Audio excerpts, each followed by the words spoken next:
Welcome, ladies and gentlemen, to another episode of Peace Talk.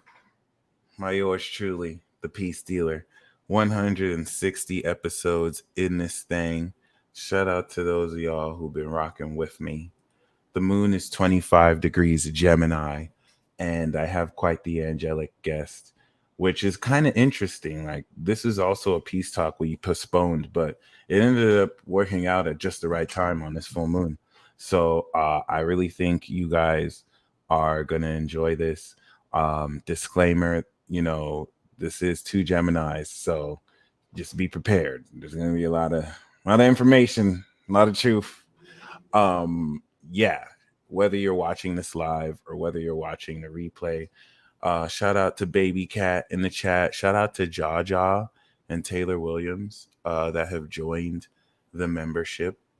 Jaja, $1 Billion Vibe Tribe, and Taylor Williams, God Squad. Other than that, without further ado, I would like to introduce my good brother and angel friend, Chris. What's poppin'? What's going on? What's going on, everybody? Just to introduce myself, my name is Chris Desir. That's my man Clockson right there. Shout out to everybody who's in here. I want to say, just to be quick, because there's a lot we're going to get into, but I want to keep a train of thought before the Gemini aspect of me goes off and we just go off on a tangent. Mm-hmm. I just want to say, I'm humbled to be on this show. I really want to be able today to give a presentation that's going to blow your mind if you're brand new to astrology. And even if you're somebody who knows about astrology, I'm even seeing if I could teach Michael something here today, if I can blow his mind when it comes to things that I've been learning from my own school of astrology that I have not started. I don't doubt that. Joined. I'm looking forward to it.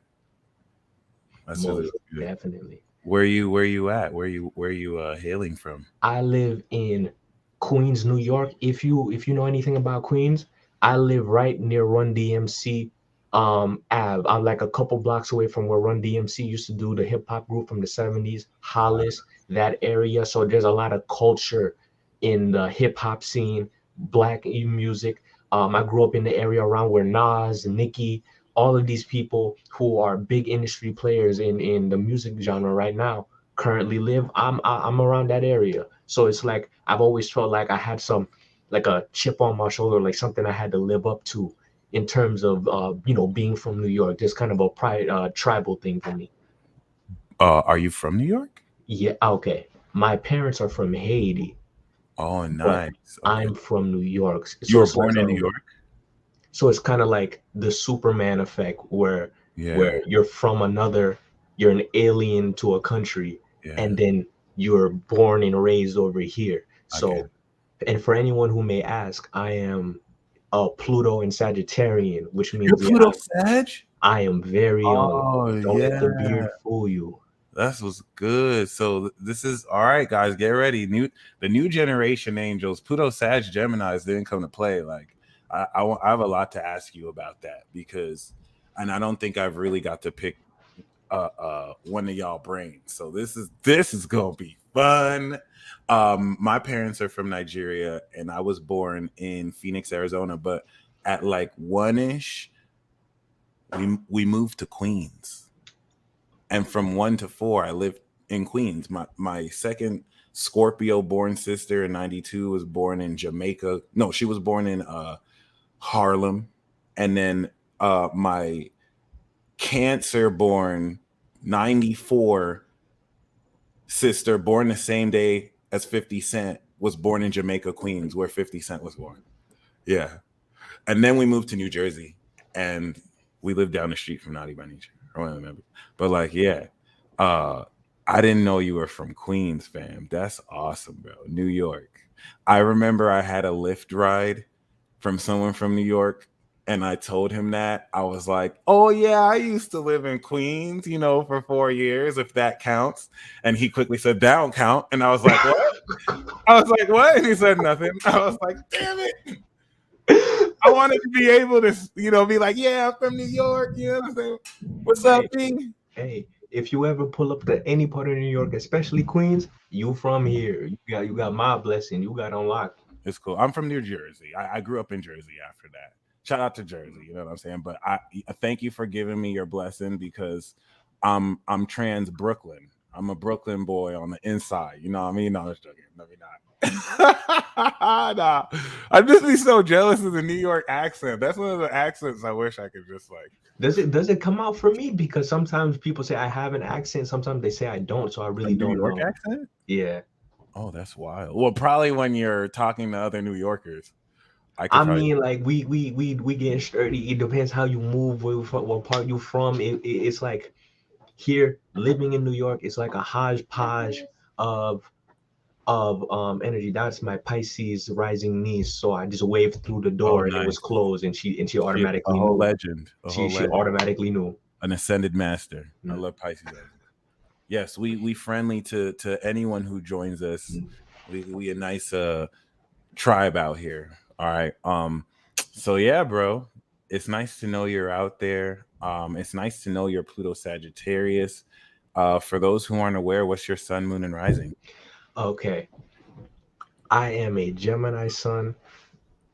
I am a Virgo rising, and I am a moon in Capricorn, just like Michael. I thought you were moon in Virgo. You're moon in Cap too? I'm a moon in Capricorn. Oh And the my moon, god. because I'm a Virgo rising, I use Holy shit. equal houses and whole houses because I'm a Virgo rising that puts my moon in Capricorn in the fifth house. So I it's thought you like were a Virgo moon and rising like Gemini Brown, but it you're Cap moon.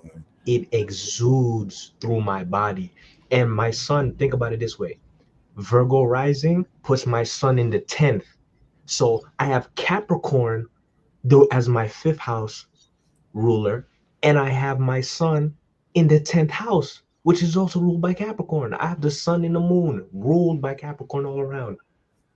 That's some earth energy all around the board. Yeah, you do. So okay, my next question for you is are you are you like early new gen or are you like late new gen at after 98 with all of it in Aquarius?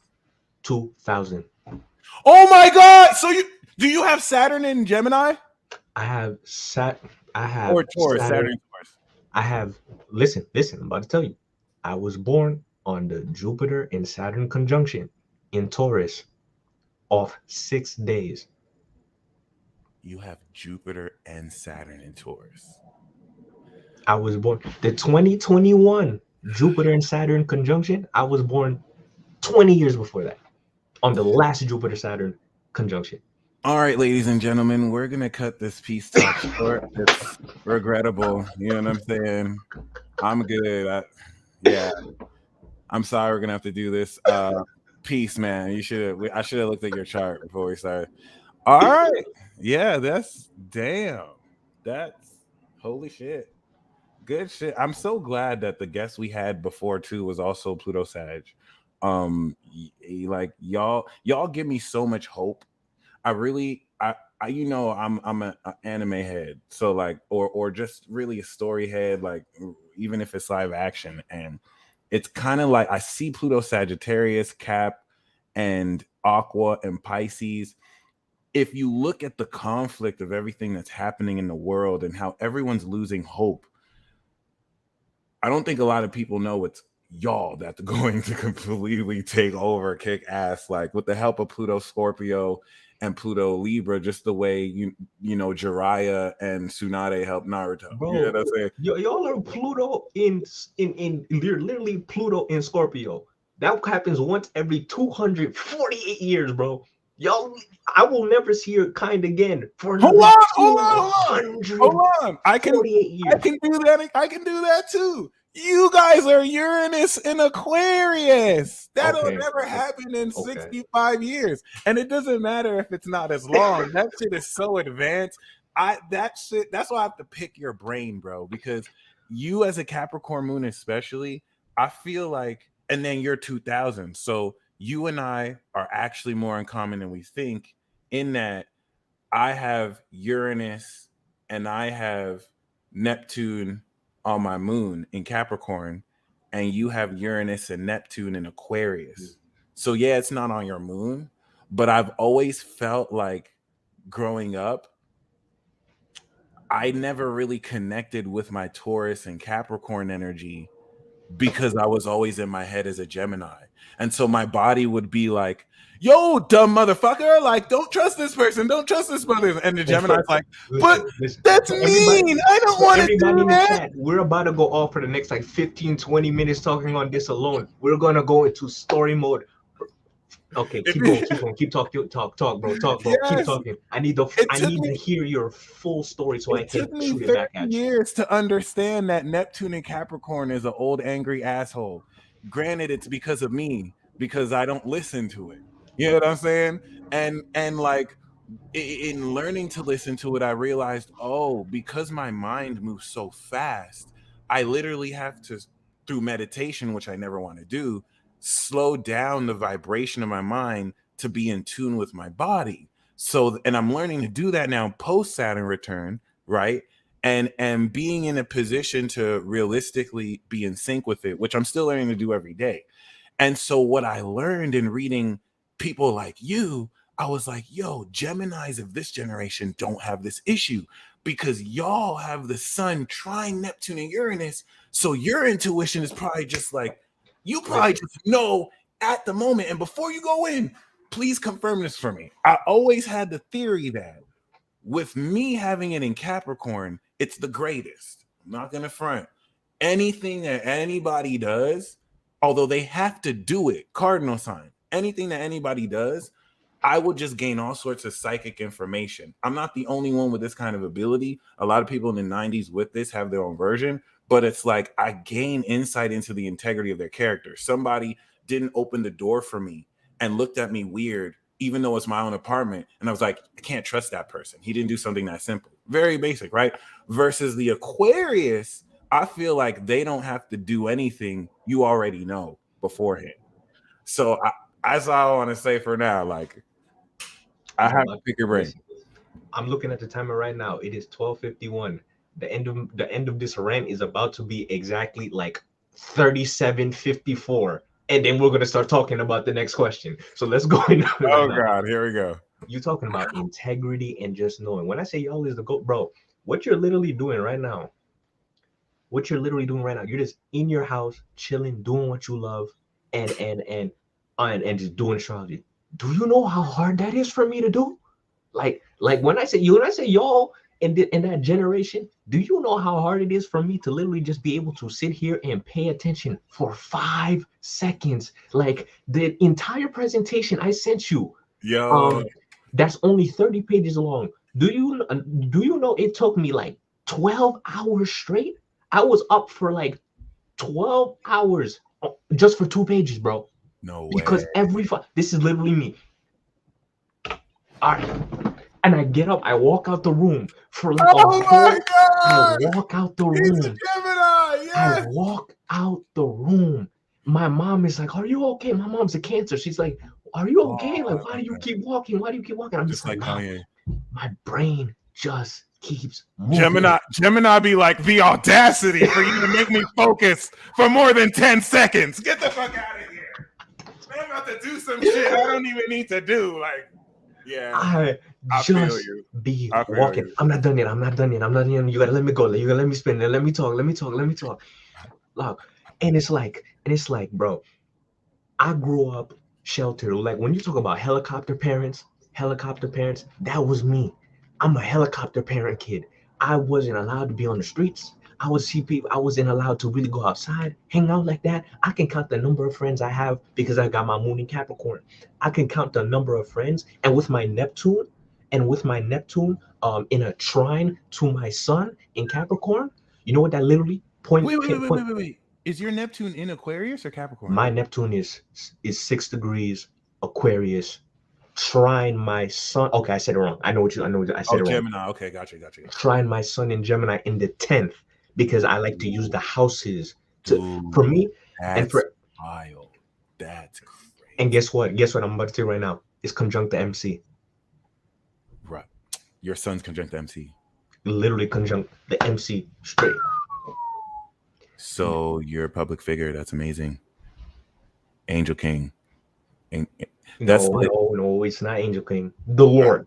It's the Lord. The these are Lord. my man's pronouns. The I Lord. like that. The Lord. Embrace it. The I have Lord my book. Chris. The The Lord. Lord Chris. Yeah, yeah. The actually and the Lord of your 10th would be Mercury. Yeah. What sign do you have that in? Mercury in it's in my 10th too. Mercury and Mars. In Gemini? They're all Oh. Mercury. Oh, Mar- the Lord of your 10th is in the 10th house in Gemini. Oh yeah, you the Lord. Oh shit. And the the Lord. Lord and the ruler of Virgo. Okay. Just Bro, for reference, when you have connection to the Lord of any planet, like it makes you a Lord of that side. So and that's think about it this way.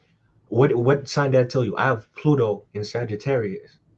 yeah, that's I gangster. have an opposition between my Mars. Look at it this way. Think about it this way. I have Mars right here. Let's say this is Mars. Mars is 13 degrees. Yeah. My Venus is 17 degrees. Pluto sits right there in the middle, right there in the middle, in an opposition of 2 degrees to both those signs. So how did that play out for me in my real life? Because I know we're going. I know for everybody. All right, I'm gonna catch everybody up to speed. I'm gonna catch everybody up to speed. Right, catch everybody up to speed.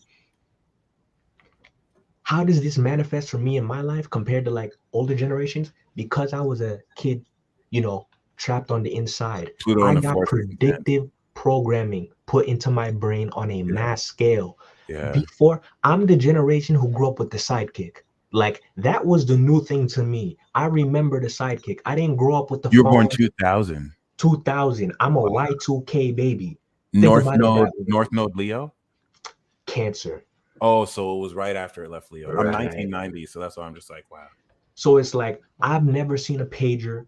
I remember a CD player. It's like I've always been in this weird zone where it's like I kind of relate to 90s kids, Yeah. but I kind of like um I'm older than the 2000s because it's like being on that weird line because in my brain it's always been like, yo, in terms of like numbers, I live in the year 2000 like I have never seen the year 1990 my like if you think about the year 0 to the year 1000, that's 1,000 year span of time.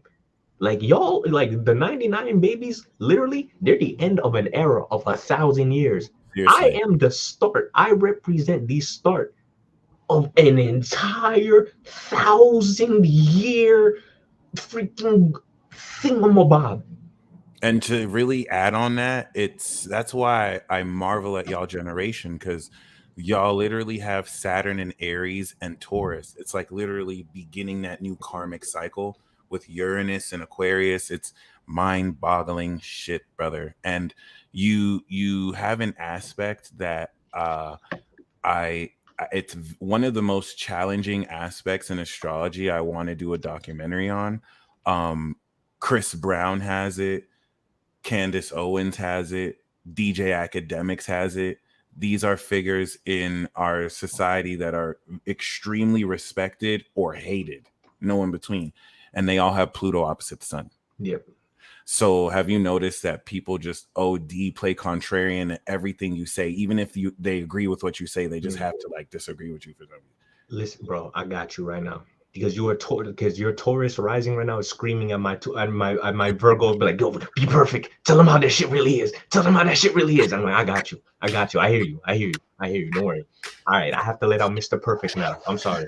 I'm sorry. Wow, that's crazy. I have Okay. to let out. All right, guys. Holy All right. shit. Let me tell you something, right? Here's how I view the world through my eyes. My mom, there's the feminine signs and the masculine signs. We got fire sign is masculine, earth feminine, air is masculine, and you got water is feminine. My mom is a water sign and an earth sign, pure feminine energy. My dad is a fire sign and a air sign, pure masculine energy. When those energies combined in the Punnett square of whatever, factoring out me, I got earth sign as my rising and air sign. That is some I feel, you know what I feel like it is, to go refer back to Naruto. I feel like we're part of the Senju tribe. I feel like anybody who has this energy, you're like Earth a or tree. air, right? You're like a tree. Like when the Bible talks about like and he breathed life into the clay. I feel like we're Central Earthbenders type, like I don't know like the exact terminology. And No, it's when you're right. You put when I do ayahuasca ceremonies, it wasn't until the last two ceremonies, and not just ayahuasca, like any ceremonies, people just come around me. They're like, "Yo, your energy is grounding like a tree." And I was like, "That's how the Taurus works." I was mind blown. It's like I'm literally taking in their energy and I'm grounding it. It's fucking wild. and I think, and when I think about that too, I think about like water signs with fire sign combination too. Y'all are like I think of the one example that comes to mind is like Billie Eilish. She's a Pisces rising with a Sagittarius sun sign. And I'm just like that Misty, smoky. misty combination of energy just fire. It's like two different realms because it's easy when you think about like, fire breathes with air, water just absorbs with earth in terms of general thing. Just to catch up everybody in the speed, I got to give you the data and the analysis and all of Yeah. that, right? So like when I think about it this way, stop me at any point if you want to ask a question too. I was gonna mention it wasn't a few years ago I came to the whole um Capricorn representing the greatest. So no matter the zodiac sign, the Cap moon is the greatest of the sign. The Pisces moon is the most divine. The Aries is the original. Like every sign has a quality. And so the Capricorn moon would be the greatest messenger that makes you an archangel. Yeah. Archangel, And Lord I Archangel. remember your series. And for everybody in the cells, get on him. We want you to finish the series, World War the Zero? World War Zero. We want you to finish the Season series. two, season two I coming. will come in and edit it if you want me to. If you need some Gemini help, I will Editing. edit it for you. Yeah, I can. We can talk about that because We can talk about that after because I want the continuation for all of you who are new to the piece dealer. Go watch some of his old content. This man right here used to make some fire content, bro. This man used to make some fire. I'm like, yo, this shit heat. I'm just like, that's true. I'm just like, this man Yo, he went commercial. He's like, I gotta make big stuff now. I ain't got no I time for this. actually did. That's crazy. He went straight commercial on us, and we like, where he went? What happened to him? I had a Us whole OG arc. fans remember. That's crazy. Yo, that's what happens when you deal with main characters. You get sucked into the plot. It is what it is. I had to go canon real quick. My man said, Make some what? I'm lore. tired of being the hero. Now I have to rule. Yo, I'm Hokage now. I have to rule the Leaf Village. people entering villain arcs and everything. Appreciate you, Aisha. And I like how you brought that up too. Everybody associates Capricorn with the goat. What do they also associate with like big evil? Because when you think of Capricorn, the eighth house of Capricorn is Leo, the sun, God. So God is like the natural transformer or ender or murderer, you can say, to Capricorn. So like people look at Capricorn as evil, but I don't look at it in that sense. From my new age perspective, I look at it as um a fire sign has to come out to balance a water a earth sign and things like that. I think of the triplicities for anybody who doesn't know the cardinal, mutable, and fixed axis, which again Michael first taught me first. I just expanded upon, and the quadruplicities, fire, earth, air, and water. I think in them in terms of 4 plus 7. I mean 4 plus 3 is equal to 7. 4 times 3 is equal to 12. And what does that make? A pyramid. Like if you I went into looking at ancient Egypt. I went into looking all over the world. Where is astrology can be found? Where can astrology be searched for? I even before I was an astrologer, I had an innate idea in my mind as a child that I wanted to discover the world. I grew up off Dragon Ball Z. I grew up off Toonami. I grew up on Nickelodeon, Nick at Night. I didn't have a lot of friends growing up per se because of my Gemini in the 10th house, his restriction from speaking. So I was more of a quiet kid going up into school. And growing up with Pluto and Sagittarius around, because my mom even told me, like during the 9/11 incident, when it happened, I was in my crib and I had a fever that day. And I'm just like, how did I have a fever? How would I even know what was going? So it's like the energy from that event resonated across the world, That's and it deep. affected me Fuck. on a scale. And And I feel like that's Neptune and Uranus and Aquarius. okay, thank you, because we were See, talking about that. a question I wanted to ask around that, I hate to interrupt you, is um wait, what were you saying before? Well, what you were saying before was amazing because it's a realization that the signs had channeled as far as like the mystery of the king-kunks and how Capricorn is evil. It is actually like dark evilness, but the eighth house righteousness of Leo transforms it, Informed it. and now it gains integrity. It's that movie trope of the evil imperial regime being, trumped by love and the I main love character. it. The And then young the youth. narcissism, the younger youth, especially, right? And then the narcissism of Leo gets trumped by eighth house Pisces of like Pisces. community, and everyone kind of, and then logic of Libra puts delusional Pisces in check. And then that's what makes Pisces now metaphysical in line with logic. And then so, but I've always felt that Neptune and Uranus, see, Uranus and Aquarius alone is in fucking sane, period. Like the few people who have that with Neptune at the end of Capricorn, that's why I wanted to ask if you were like early late 90s, because they have like powerful intuition. But I always felt like Neptune and Aquarius, the intuition you have isn't in time. It's like you're sensing things maybe beyond in the future or as they I'll truly are. explain it to you. Yeah. I'll explain to you. I'm gonna have to turn my brain off and just speak right now. So if it looks like I'm staring out into space, this is how I do it. My Gemini connects with the angel source. You know what I'm talking about. When it comes to technologies, synchronicities, I know how to quantify them. I know how to quantify synchronicities in the Genius. terms of I'm watching a TV show. Here's an example. I'm watching a TV show. I'm watching The Fresh Prince of Bel-Air. I'm in my house and I'm writing something down. I could write down a sentence. I'm going to the gym. While I'm writing down that sentence, I will say something in my brain, not out loud, just think to myself. What am I going to do when I go to the gym? And I will hear Will Smith say, go lift, we're going to go lift some weights. And I'm just like, how am I doing that? Mm-hmm. And I love that. No, yeah, give me like 2 seconds. Yeah, you can speak. Okay. I love that you referenced Will Smith because I noticed that synchronicities like that usually happen with Libras, which is just like super mind blowing.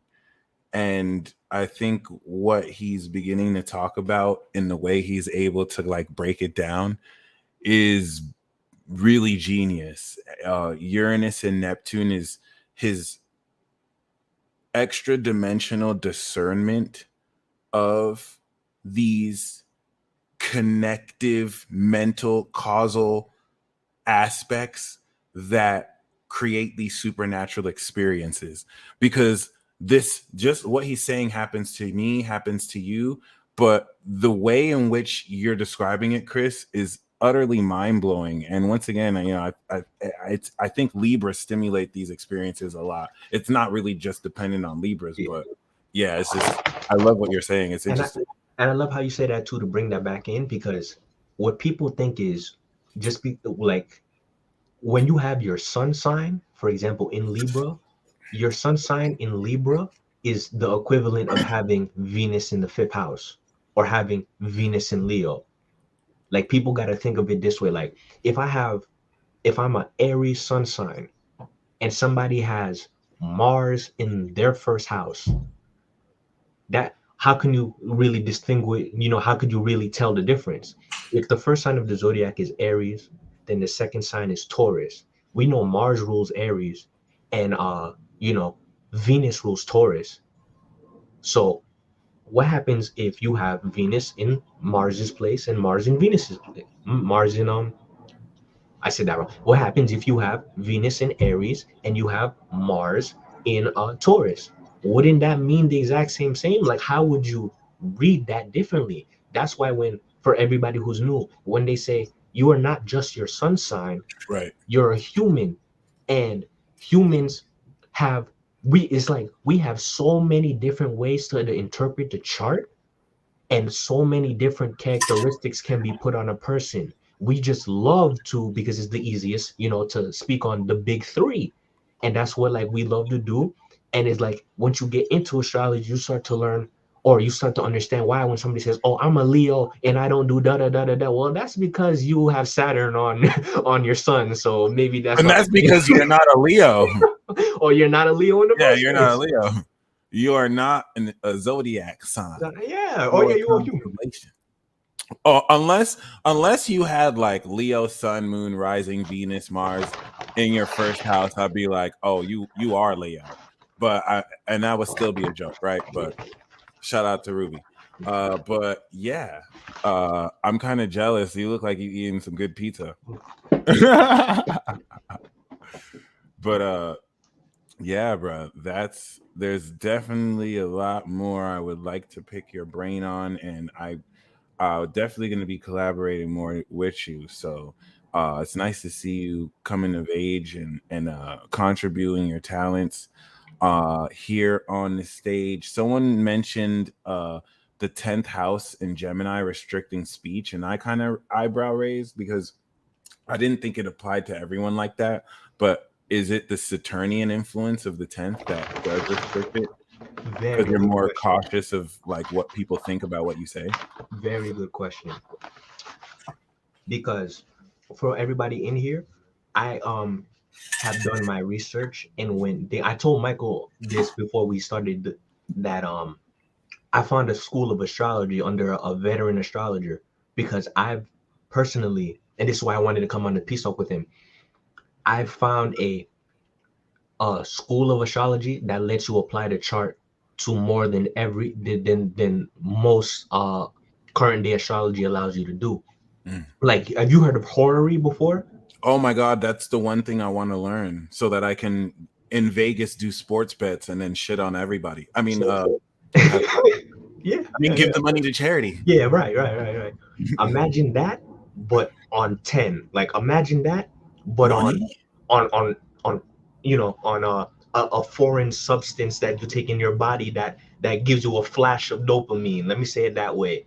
I found a school that I can apply astrology to the physical world as well, where you can take the interpretation of the chart And and you can make quantify it. it happen you can quantify it and make it happen in real life. That is the whole purpose of what I'm doing. So when you hear me make statements like that, restriction of your speech, you're thinking, well, I've never applied astrology in a physical way like that. Let me do an example test on you. All right. You know you're a Taurus rising, right? Yep. I'm gonna do a test on you right now. I'm gonna just read you based on your ascendant, Mhm. and you just give me a ding for everything I get right. Cool. Okay. I'm gonna close my eyes for this. I don't have a chart, so nobody knows I'm cheating. Okay. Oh, Okay. that's nice. 3, 2, 1. All right. You are the type of person who is a provider. You either provide in relationships or your relationship partner provides for you. When it comes to your second house being Gemini, you value speech, you value communication, you value people who talk. You spend your money, or you usually spend money on books if you could. If you don't do it now, you have spent money before on the past on books or things of that nature. When it comes to your third house being, don't tell me I can figure this out. Oh, I was about to tell you. Third house being That was um Neptune and that was Neptune and Aquarius, by the way. His this eyes this were closed, and he knew I was about to say that. That's great. this is also Uranus in Aquarius. You're seeing it at work. You're honest. Pure another knowledge. When it comes to your third house of communication, with you being a Taurus, is going to be a Oh, easy. That's going to be a Cancer. Your third house is going to be Cancer. That means you love to communicate with your family members. You're a person who speaks to your family a lot. You may speak to your mom a lot. You may speak to your person, your friends, or your brothers, your sisters, your brothers or sisters, your close family members are people you communicate with a lot. Your fourth house, you feel very comfortable when there's a lot of love in the environment. You are a person who feels very, very comfortable with love, when it comes to love of God, the creator, love for your fellow man, love in a romantic sense. You feel very comfortable with that. And you have also received that from your mother or your family members. That's periods of time. When it comes to your fifth house is Virgo. You would be using, this is all using whole signs, you would be, you love to perfect what you do. You love to be a perfectionist, even though you don't show it or you don't act like it. You can be a perfectionist at times. When it comes to your sixth house, your house of work, your house of actual criticism, it comes to your sixth house being, your sixth house being, after Virgo comes Libra, your sixth house of Libra. You work on etiquette, you work on manners, you work on being polite, you work on being fair, doing what is right, what is just, and things of that nature. When it comes to your seventh house of relationship, your relationships can be intense. You can have intense relationships. You like relationships that teach you about life. When you get into relationships you've had before, had have overall teach you or given you a perspective on life. You've had relationships in your life that have transformed you at some point in time. When it comes to your eighth house, and this is for all Tauruses in here, if they're hearing me give this speech as well. When it comes to your eighth house, your house of transformations for Taurus, it is going to be um, Sagittarius.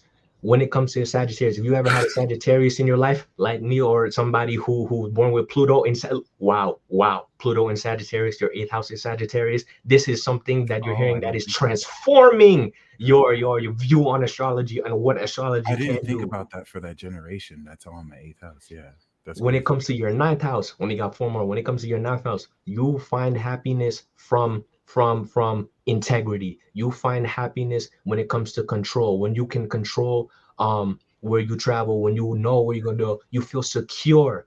You feel secure when you're happy and things of that nature. That can, when it comes to your tenth house being um Aquarius, you are known for being an astrologer. Everybody knows the peace dealer for being an astrologer, for being a humanitarian, for being a person who's a genius when it comes to his way of speech and communication, known for having great friends and things of that nature. When it comes to your 11th house of friends, your 11th house of friends is Pisces. You have so many friends who are spiritual. They got chakras, tarot, readings, all of that things in nature. And when it comes to your 12th house of Aries, it points to you believing and taking action.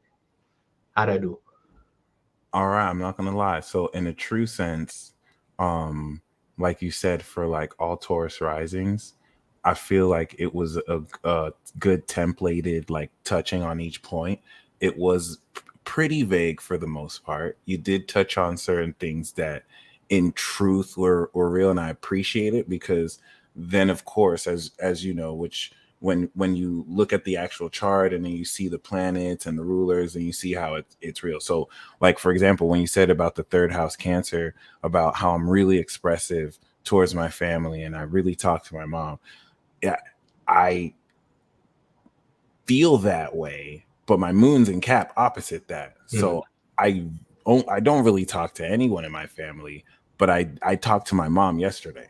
So I do talk to her. Like a lot of what you said was true, Yeah, but then there's just still like certain things that are kind of, and that's because you gave like a quick rundown and whatnot. But yeah, that I really like that formula of going through each of the houses and whatnot. Yeah. it's an easy way for people to get a grip on and practicing their what's the word I'm looking for? Archetype, character, Archetype personality. characteristics Yeah, and things of that nature as well. Is and and it's like you are very good at criticism as well. Like I love how you broke that down hmm because using whole houses to, you have Taurus rising, now putting Virgo yeah, in the fifth house. You naturally gave me easy criticism, and I like that as a yeah. Oh yeah. Virgo rising myself. I'm No, like I you're need, you're on your way, man. You just need to just as you read more charts, it'll just fill in more understanding. But you're in the right direction. That was really amazing. That was awesome. It's it's also, what degree is your Cap Moon? 20 degrees and 3 minutes of arc. 20 degrees. So 20 to 24 is the Osiris degree. So you're vessel of Osiris. Hot damn it. That's I awesome. literally have a second YouTube channel where the first word is the first word. My name is Osiris Osar. Where'd you get that one from? Wait a minute. Where'd you get that one from? That's exclusive information that I found on accident. I can forward it to you. It's this it's this one uh it's this one website that had all the listed like high ranking demons of hell. And it had all sorts of people there. Now their disclaimer was there it, what back in the day before Christianization, demons weren't seen as like evil beings. Demons in these ranks in hell were, you know what I'm saying? A lot of these were syncretized and whatnot, but they had like Ishtar, they had Osiris, they had like all sorts of stuff, and then they would have the zodiac degree that it correlated to. Yeah. But I don't know if it's still online. So if I still have that article, I'll give that to you. That was a huge breakthrough for me. It finding that out. So you saying that is also mind blowing too. That's really awesome. That's really interesting. That's that confirmation. Yeah, straight up. So, with that being said, there's definitely more I'd love to pick your brain on and ask, but I know you have a very wonderful presentation to share with us. Before you do that, though, actually, that's what I would love to ask. Um, Shout out to you, bro. I love peace. What inspired you to really start? I know you might have mentioned this before, but like, what had you really start doing what you're doing? Yeah, I was talking about it earlier. Here's where I go into motivational speaker mode. Uh, as a child, I just loved the talk. Um, I loved my parents. I I'm love sorry, I feel like that was so Gemini. That I was too.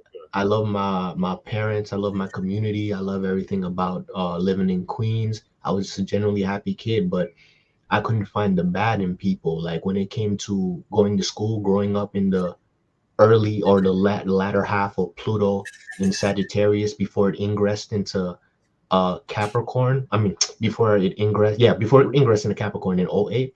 I had a lot of situations where I was bullied because like kids will be in the schoolyard, they don't know what they're doing. They're saying they like to nitpick and find the flaws in other people's the way they dress, how they look. I would never respond. It's like every time something would happen, I wouldn't respond. It's just like I didn't want to come home and just think bad about people. Like I genuinely had like a good caring heart, I believed at the time. And it got to the point where it started weighing on me that I got into like a lot of psychological problems with how I looked, how I viewed myself, how I thought about myself. Like I would hear a lot of, I'm not gonna lie to you, racist comments. Like Pluto, if you think about Pluto and its more darker connotations, like and just pure hate, jealousy, resentment towards Sagittarius, your race, where your family, where they come from, and things of that nature. It's like I didn't want to spew that hate back on anybody else. And as soon as Pluto ingress in the Capricorn, I it was like the worst for me during that period of time, because it's like I had no friends at all for like 4 years. My one and only best friend I had at the time, he would always throw me under the bus. It was like a toxic Wow. situation where Wow. every time he would see like other friends, he would he would stop hanging out with me in that second, go join them, start making fun of me, and then as soon as those friends would away, come back and start hanging out with me again. And I'm Wow. like, it got to the point where it's just like I got so furious because I had immigrant parents. They all they did was come home, feed me, then they had to go back to work to keep the house, in order. Like, you know what I mean? Like they had to work and all that. We live in New York where and it's like the prices to live here are outrageous. So I don't blame them for not being able to take care of me. That's why I said when I was raised by the TV, all of my I kind of, developed imaginary friends, like on some real shit, because Pluto, because Neptune and um Uranus points to psychedelic um artificial drugs, being on medication and things like that. If you think of rappers like Juice World, XXX Tentacion, people like that, if you have heard, who have passed away in the latter years, I'm part of that generation. Pluto These Sag burning out really quick. I kind of exactly their fire starting to burn so bright and then pop smoke. All of these are all my generations. I cried when each one of these people died because I'm like, why are my generation going out like that? It's because a lot of them had the same problems I did, where they felt like we had to live up to these expectations. We had to be the best, that we had to be nice, that we had to do. It's like, I don't know how to explain it. It's just having Pluto in a fire sign is different. Like, and yeah. I it's can't believe it's comfortable. I think that's very interesting. I'll say. because it's war energy. Like, Yeah. because my father, I think y'all gonna burn everything down to a crisp, yeah, no, it's like it's not even that I'd say we burn everything down to it's just like, or it's create the just, new world with it. yeah, it's raw energy where you're just, everything has to happen fast. You have to be spontaneous. You have to be the biggest, brightest person you can be in the world. Sagittarius, yes, mad shiny, yeah, yeah, You have yeah, to be yeah. mad shiny. We want everything to be bigger than it has to be. All these new startups, the YouTube generation. Thank you, thank you. The YouTube generation Yeah, that we that's have here today, that blow up all these kids on YouTube, 4 or 5 years old, having millions of followers, hundreds of thousands. That's the Sagittarian energy. That's the Sagittarian, and because Uranus and Aquarius unexpectedly, like, yeah, like unexpected things too. So it's like, it took me years and years and years to develop a sense of, like, you know care for myself. When it comes down to high school, it was around the time I started high school. I started doing sports, and I was terrible at it. And my coach is like, you know what, get off the team. And I'm just like, something changed in me that day. I don't know what it was. It sparked a fire in my heart that, like, told me, no matter what happens, the only person who's gonna help you is yourself, if you put yourself to it. And from that moment on, I just started going hard. I used that to watch reminds me of a J. Cole lyric I heard recently when he got cut from a junior varsity team.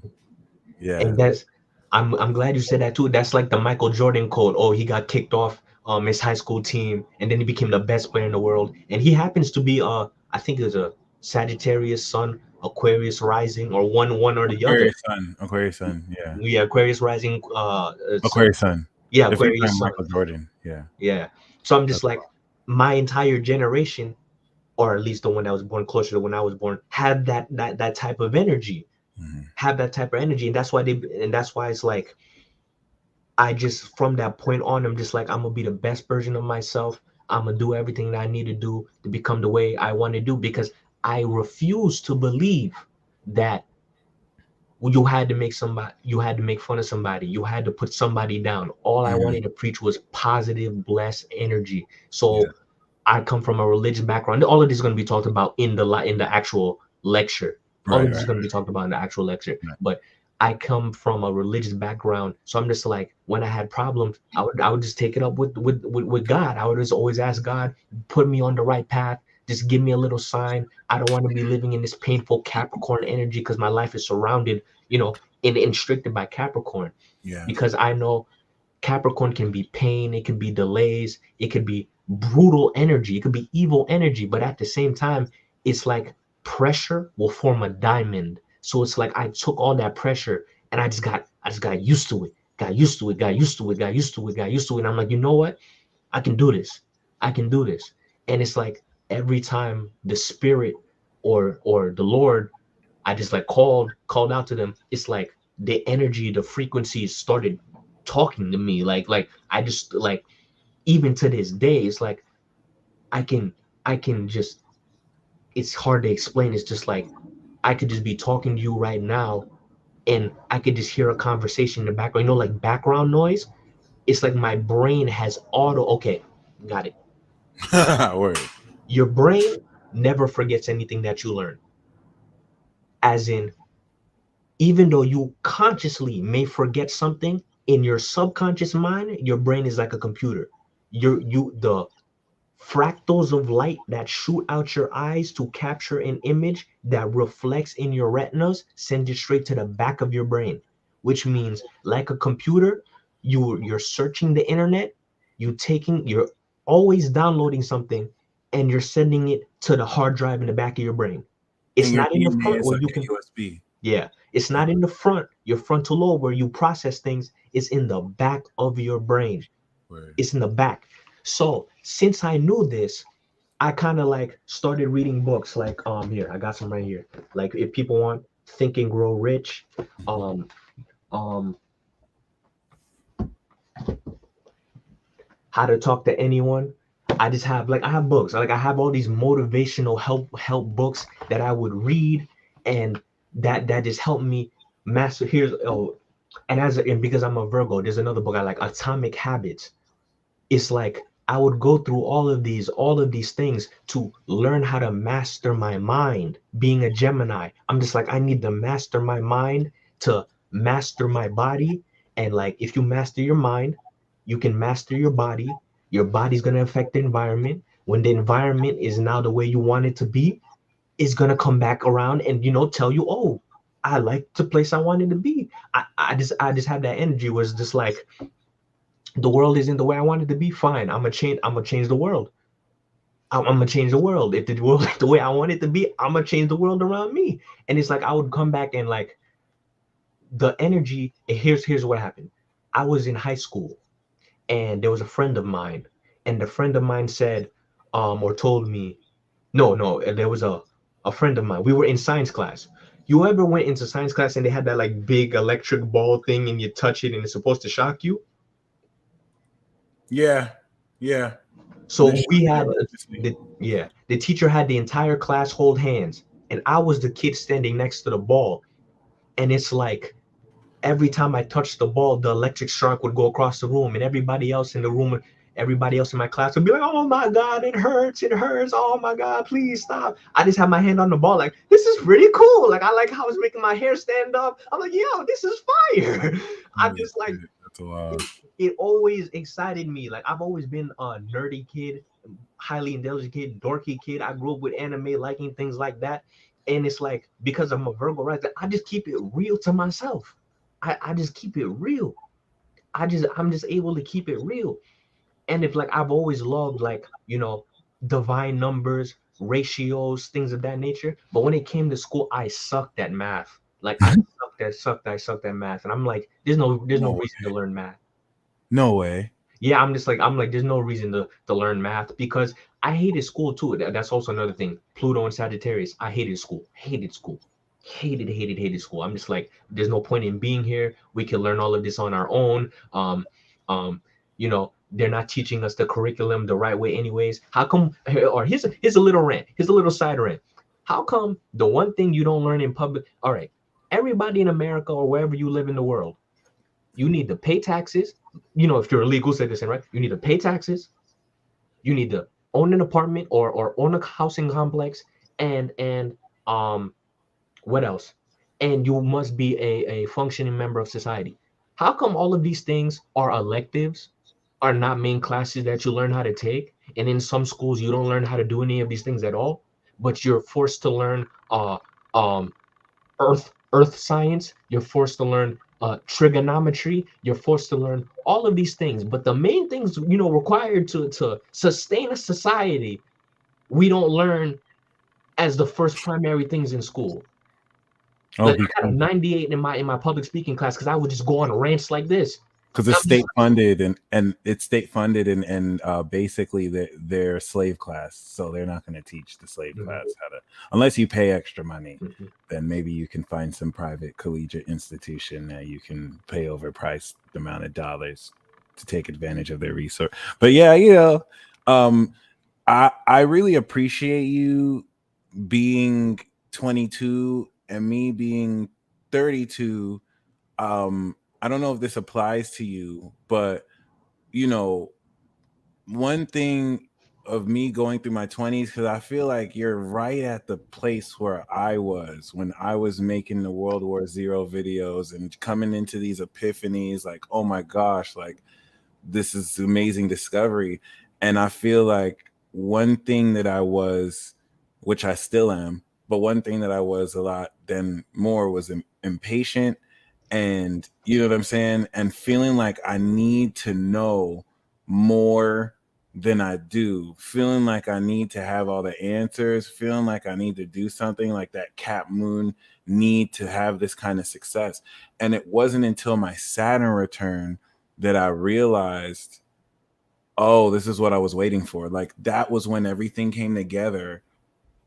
And I realized that a whole lot of stuff that I came into understanding, I always knew back in my 20s. I didn't understand it the way I did now, but like I always knew. I look back at my 20-year-old self, like, damn, like, you know, I might have been mean to that person, but like, you know, dude was creative as fuck. You know what I'm saying? Like, he was on fire. So props to you, bro. Like, definitely enjoy your time. I say that to say, don't feel like, don't ever feel like you're not doing enough or like you have to rush anything. You definitely gotten yourself quite dopely, and I hope that speaks to you.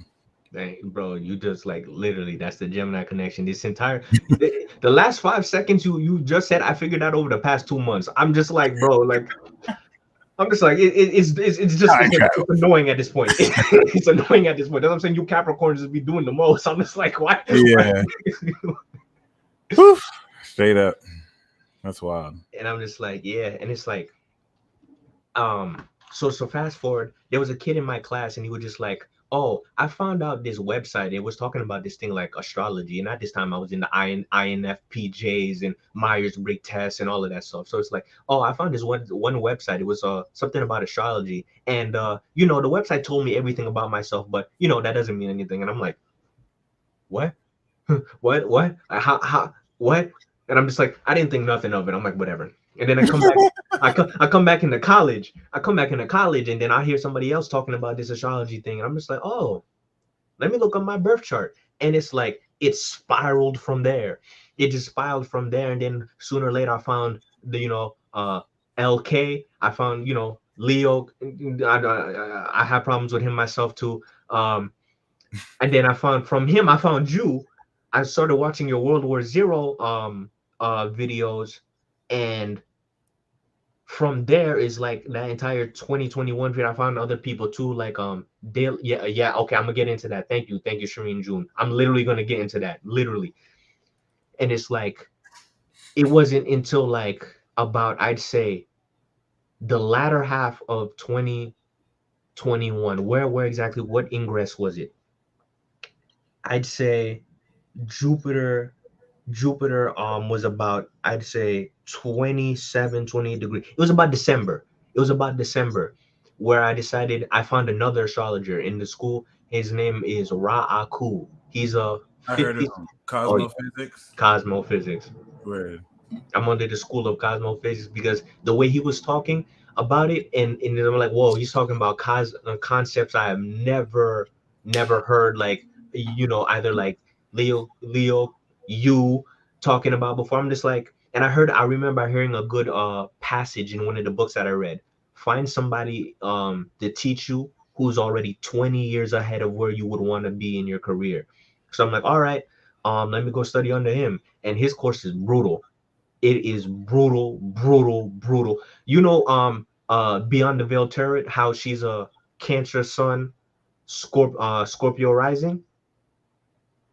Who's that? Candice. Oh, she's a Scorpio sun, Aries moon, Libra Yeah. rising. Oh, she's a Libra rising. Yeah. Oh, I thought she was a Scorpio rising. No, she's Scorpio sun. Oh, okay, Scorpio Sun, Libra rising. And it's like I started watching her because you and I'm like, she's very, very, very, very good at astrology. So if anybody watches their podcast, the show that he has with her, free shout out for that. That's like I'll be watching the videos on that too. That's very Appreciate it. well. Yeah, that's what's up. Because I watch everybody. For me, it's like learn from everybody around you and then pick the best parts and pieces and then go from there. So I started studying astrology straight for the past nine months, and I came up to this point right here, right now, where I don't have the experience of you or Candace or Raku himself because I don't have enough readings yet. I just don't have enough experience, but I know the knowledge. You know what I'm trying to say? Yeah. Like I have the tools to do it, but I'm just not experienced enough yet. But oh, I've heard this Just got to aspect. get your hours in. I feel Yeah, you. I that's hope what. I hope you're able to squash whatever with the Leo King because I remember I think that was last year. Like there were a couple posts. It just seemed like a miscommunication thing though. Yeah, no, I know what you thought. Yeah, but I had my receipts. I just had to put it out there that it was like the aspects that were happening during that period in time. And to go back to June, okay, what she said and what I found out later is astrology did end up finding me because I have Jupiter, Uranus. I have Uranus in Aquarius. As soon as Uranus went square to me in Taurus, that points to value in astrology. So that points to me during that period of time. As soon as Uranus went into the ingress into Taurus, that's when I started saying, wow, this astrology thing is really valuable. Let me start learning about it. And it's been tough too because it's still a square aspect. He So was it's been, he was beefing with everyone 2021 too. So but like, I ain't gonna lie to you, but that's how I got my fame. oh no way, That's how I got you got cloud off that? bro, I got called out for Young Pharaoh for that.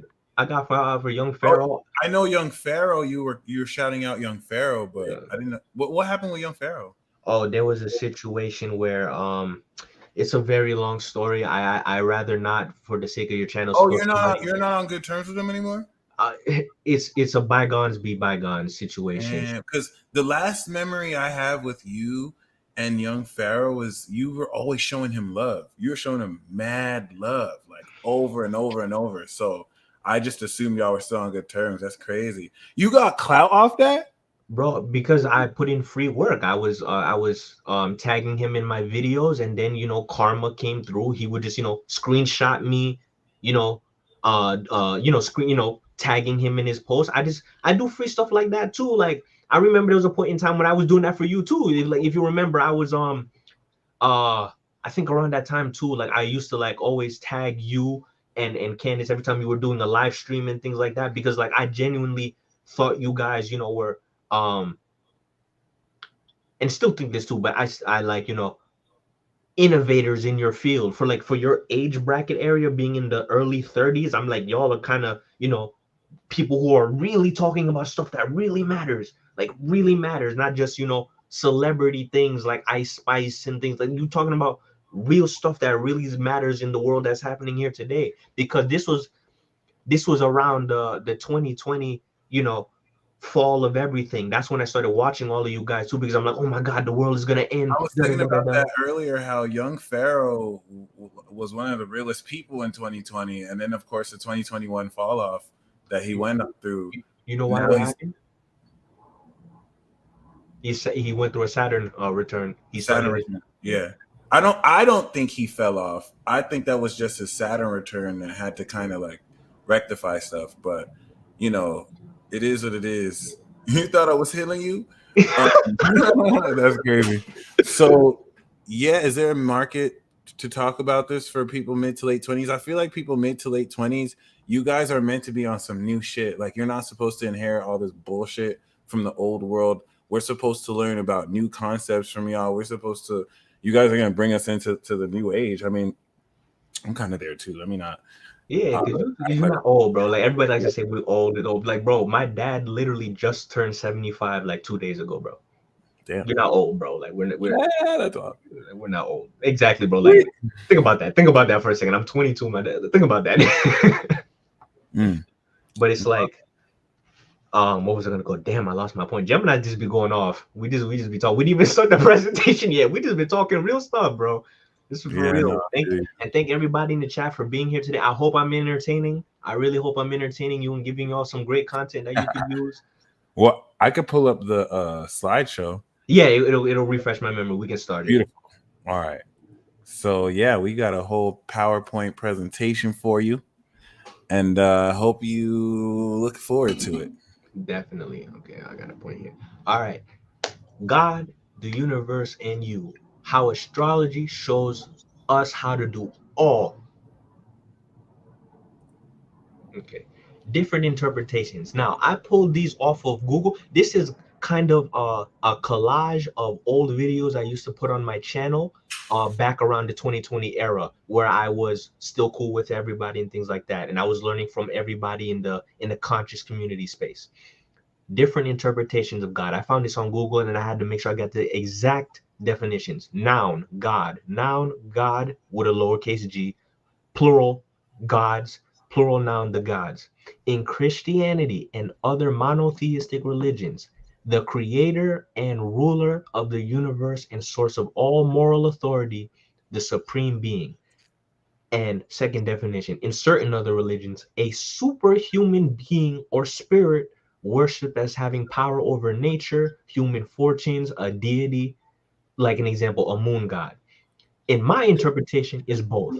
I believe God to be the creator and ruler of the universe and source of all moral authority, the supreme being and spiritual force worshipped for having power over nature and human forces.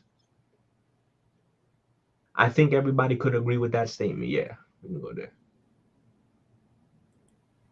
Now, who am I? I was born in a Pentecostal subcategory of Protestant church. I have devout parents who are devout Christians. Went to Bible studies with my pastor. Um, and he was a major history teacher. So it's like I was going to church, and it's like even as a baby, that's also Moon and Capricorn being also. Even as a baby in like my diapers, I would be going to advanced level uh Bible study classes from a history, like an actual historian teacher too. So he had like a double role of teaching us the history behind the word and the actual word himself. So I went to Catholic school for 8 years. So I'm a Protestant. So at home, on Sundays, I'm going to a Protestant church. And on my weekdays, Monday through Friday, I'm learning about the Catholic faith too, going to mass as well. So I spent Damn. a Holy lot of shit. my youth understanding and learning different aspects as religions. If you Yeah, can see this plaque on my wall, it says Catholic School Spirit Award. I got this because they're like, this kid really understands and knows what he's talking about when it comes to the religious aspects. that's awesome. I took religious classes in school, just talked about that. So I could say I'm somebody who, in my young 22 years, just naturally have been taught up in the religious community and understanding things. So when it comes to a Bible study person, whether whatever Bible you're talking about, I know the basics. Like I know what led into this, what led into that, and how to interpret the book. I've been doing that. You can go to the next slide. Good stuff. I have faith and knowledge in God. Why is my definition both? It must be contradictory for me to believe in a monotheistic and polytheistic description of God, right? Like in the monotheistic religion, what does that mean? One God, literally just having one God, right? In polytheistic religions, in Hinduism and all these different religions, or belief systems in the East versus how we do it over here in the West, they can have multiple gods in their mythos. Well, let's break it down. How do they justify God being the moral superiority of the universe and supreme being? And how do polytheistic believers, how do they justify God being a superhuman being worshipped for having power over nature and human fortunes? We can go to the next slide. Beliefs. Here's how monotheistic people go about it. Your Catholics, your Protestants, people who believe in Islam, people who believe in Judaism. And if you've been paying attention to current news with Kanye West, you know he has a specific problem with the community. And me watching these videos, I'm just like, Kanye, you're doing a great job, but you just don't know what you don't have the linguistic abilities and the proper foresight of knowledge into their faith to understand their standpoint from it. Because the Bible, if you really break it down, is one of the most complex books in the world, literally. Because the Bible in itself isn't one book. Most people don't know this. The Bible is a series of books. That's why when you read the Bible, it's called the book of Matthew, the book of, it's literally telling you in the Bible, this is the book of X, this is the book of Y. It's like you have a mini library in your hand. So when people go towards the Bible, you'll have different faiths who will pick and choose which stories they tell and which other stories they won't tell. And this is why there's discrepancies in the monotheistic faith. Like beliefs in Christianity and other monotheistic religion, God is the creator and ruler of the universe and source of all moral authority, the supreme being. Justifications, the faith that the faith that they have in their writings is based on sacred scriptures. And what do I mean by this? All monotheistic religions believe the same thing. The writing of the Bible, the writing of the Torah, the writing of the Quran is written by God Himself. God writ these passages to be written, and they are ordained by Him Himself. That's like if you break it down to any rabbi, any pastor, any priest, they're all going to tell you the same thing. This, we believe in this because we believe it was written by God Himself. That's why. All right. I think that's 5 slides. You have any questions at this point? No, that was very interesting. Personally, I had to go to Catholic school like the first 8 years because that's one thing I wanted to ask you. Like, you clearly went to public school in New York. When I was in Orange, New Jersey, my mom wanted me to go to school in West Orange, in Catholic school, where the white people were. Yeah. So it'd be you too. So that's what I wanted to ask. So they did that for you too. Yeah. Okay, that's interesting. But yeah, then I went to public school in 8th grade. But yeah, it's interesting what you said. I feel like Kanye is taking the Pisces moon approach of going out of his way to, in an outrage marketing way, say what's, because there's a way he can say it that's more Virgoan and detailed, but then he's kind of saying it more in a way that will kind of outrage the right people. But yeah, I mean, that's really interesting so far. The whole notion of the Bible being a series of books too is interesting. I've just always had issue with the canonization, like all the books taken out. Who really determines which books are the right books? But in the light of what you're saying, yeah. Because here's how I break it down, like using astrological discrepancies. I'm gonna mess up my hair a little bit because I'm tired of having my headphones around my neck. Pisces is the belief aspect. Mm-hmm. I don't know what sign you would personally interpret for this, but from Rahu, I've learned that the moon points to culture, like the culture behind the religion, like the faith aspect, the believer aspect, and the religion aspect itself is all Pisces. But your family and how, like, the act of your family going to church, the act of your family, the moon directs it. Yeah, the moon is the one that directs that.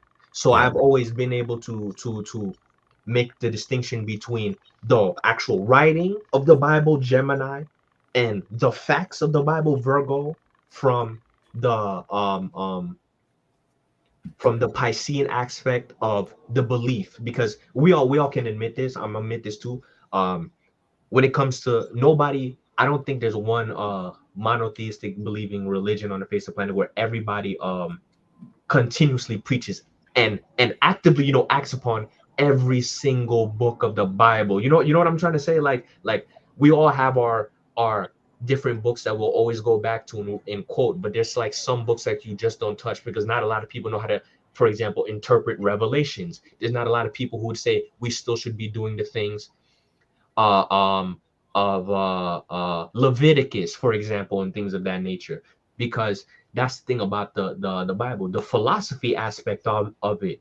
Going back to the person philosophy is going to be Sagittarius. Yes. But just to kind of clear that up, because it's kind of the same. So like religion and philosophy are both a way of life. Yes. But then Pisces is going to be the more spirituality, faith-based belief, religious aspect, which I feel what you're talking about.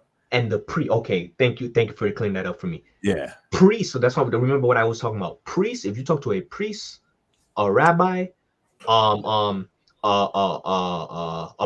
preacher, I forgot, a pastor, that's Sagittarius. Like the one who actually will teach who actually open the book. Right. That is Sagittarius. Okay, the preacher. The preacher is Right. The Sagittarius. ninth house teacher, preacher. Yes. Okay. The spirituality and actually faith system, that is the Pisces aspect of it. That's how it's breaking down. Okay. Hey, all right, we can go to the next slide now. Beautiful. Appreciate you, Linus. Okay. Morality. Principle, monotheistic beliefs and justifications too. Morality. Principles concerning the distinction between right and wrong, good and bad behavior. Now, when it comes to morality, I like to equate it with Venus. Like your values, like what you value, I'd say you would want to protect, right? Like from a more Virgoian aspect of us speaking. Like if I value something, I want to protect it. And if I value this book, it's going to be a good thing for me. If I don't value it, then it's bad for me, or I'm just going to stop using it. So I like to equate Venus to morality in terms of actual, like, what do you value when it comes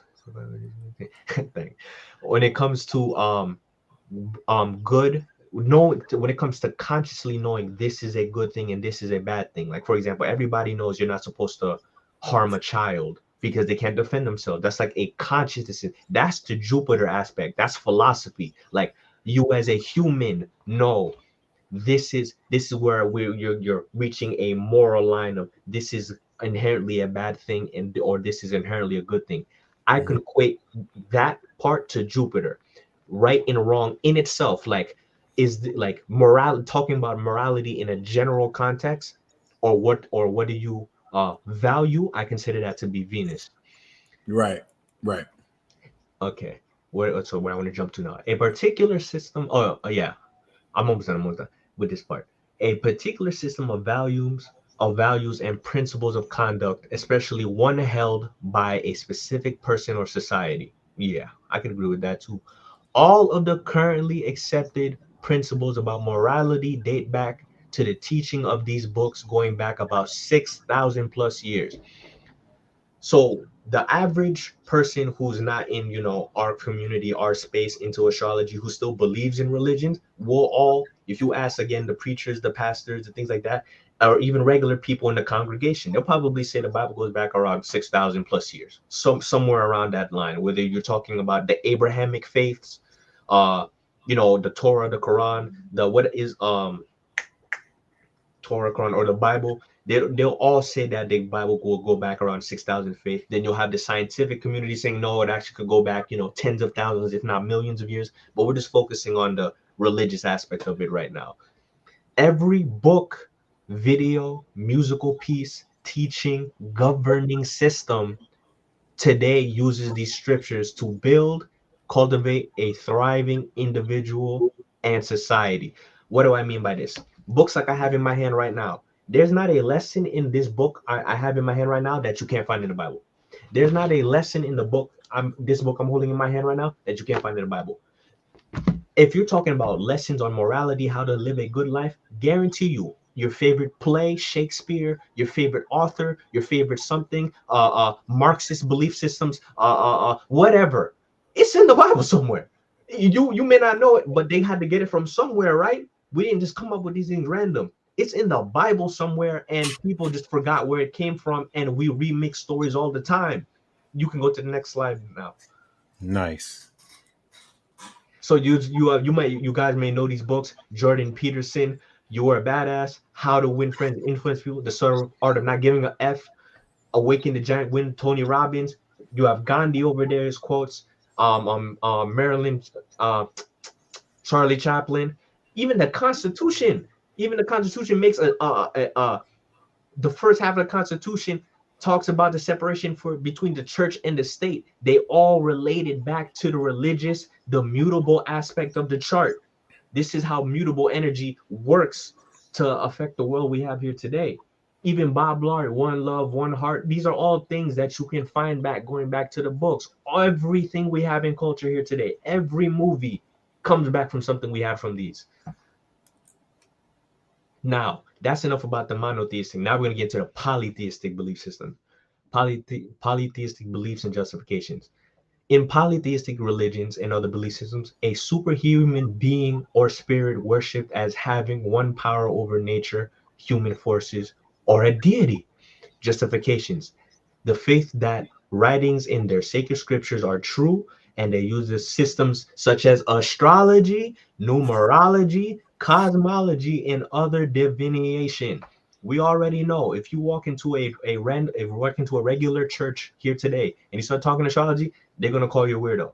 If you go to the east, you go to India, you go to places like this, numerology, astrology, cosmology, they're going to find a temple somewhere that uses these systems. This is just the differentiation between eastern hemisphere of the world and the western hemisphere of the world right now when it comes to the mass and how they view things. So if you're talking about Taoism, Shintoism, Chinese folk religion, Japanese Shinto, Santeria, traditional African Korea. traditional African religions, and various neo-pagan faiths. So if you're like me, if you watch any foreign Chinese show, if you go on Netflix right now, I know there's a lot of women in here that will be watching their Korean show, have on the subtitles, watch that video, watch the videos going back and forth. My sister does it all the time. If you're a guy like me, I know you watch anime. I know you watch anime. That's not from over here. They don't talk about God over here. You know who's God in who you know who's the God of the anime world? Goku. Goku's the God of the anime world. You got to turn Super Saiyan. That's the highest extent. We have comic books over here, you know what I'm saying? But all that stuff, that's not that's not originated from over here, but we love it anyways. Polytheistic beliefs and justifications too. These systems are used in everything we have today, including calendars, current equations, formulas for math, and the evolution of modern day science. Some of these teachings can be found even in the monotheistic sacred scriptures. Fractals, Fibonacci sequence, pi, phi, the Davinic ratio, and the Davinic sequence represent the ascending and relative knowledge of the absolute wisdom of Davinic, the divine constant, which with the perfect and most beautiful objects in the universe and nature are designed and created. This is the ultimate revealed truth. Professor Shiv Bhushan Sharma. That was a mouthload. What do I mean? Would you please go to the next slide? Thank you. I know you all know and seen this before. We got a picture of a Milky Way galaxy, a typhoon, you got a flower, you got another type of flower, you have a plant, and you have a seashell. What is that we can see? It doesn't matter if you're talking about as tiny as a seashell, a living, moving animal. You're talking about a plant, or you're talking about a natural disaster like a typhoon, or you're talking about the universe itself. Everything carries that same spiral. These are the divine aspects of God. This is how God or the universe or your higher self, the highest version of yourself that's allowing you to experience this reality. This is how I gotta use it. Yeah. This is how this is how we learn how to see it. We see it this way. This is how we see the universe repeats on itself. So for me, I got into this with the conscious community. When I was talking about like getting to your higher self, I needed to understand, well, what does that truly mean to get to your higher self? That means like not only clearing your system, self-healing, dealing with meditation, understanding divine energy, helping your fellow man. I took everything from everywhere and decided, well, why are people fighting over what is true and what is right and what they believe in? I never looked at the world as my one truth is right and your one truth is wrong. And you could see it in fractal patterns too.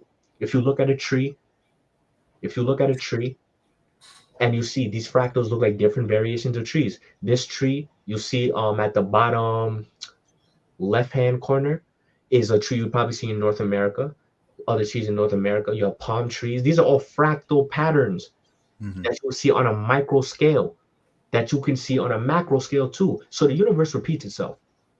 That's to tell you that the life that we live in, for anybody who's new to this, the universe repeats itself.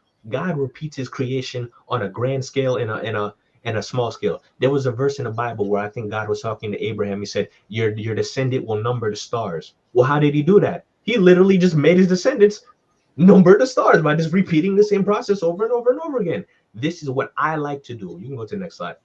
This is what I like to do.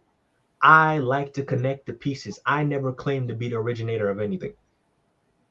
I'm just the guy who's in the room seeing everybody with a different puzzle piece. I'm like, let me get your piece. Let me get your piece.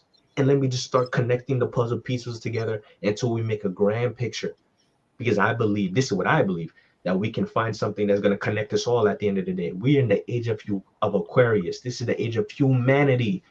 Everybody's a human to me. I don't care your race, your creed, your gender. We're like we said, we are spirits. We are spirits that are connected to our bodies and connected to the world around us. We are not. This is the age of humanity. We've come here this time. The universe has put us all here this time to come together to find some new stuff together, not to separate apart. We can use the energy for good. Also, the reason why people don't do what they need to do is because toxic belief systems. Exact.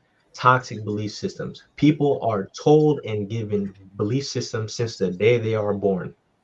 Once they get to an age when they can decide for themselves, they either stick to the belief they are born with or stray away for another that better suits them. Once a decision is made, people settle on the belief system and fight with their heart to defend it. Even when someone with a different belief system addresses the points that are illogical and inconsistent. You can go to the next slide because I'm gonna let you talk on this after that. Oh, The, take your time. Take your time. I'm all absorbed in the presentation.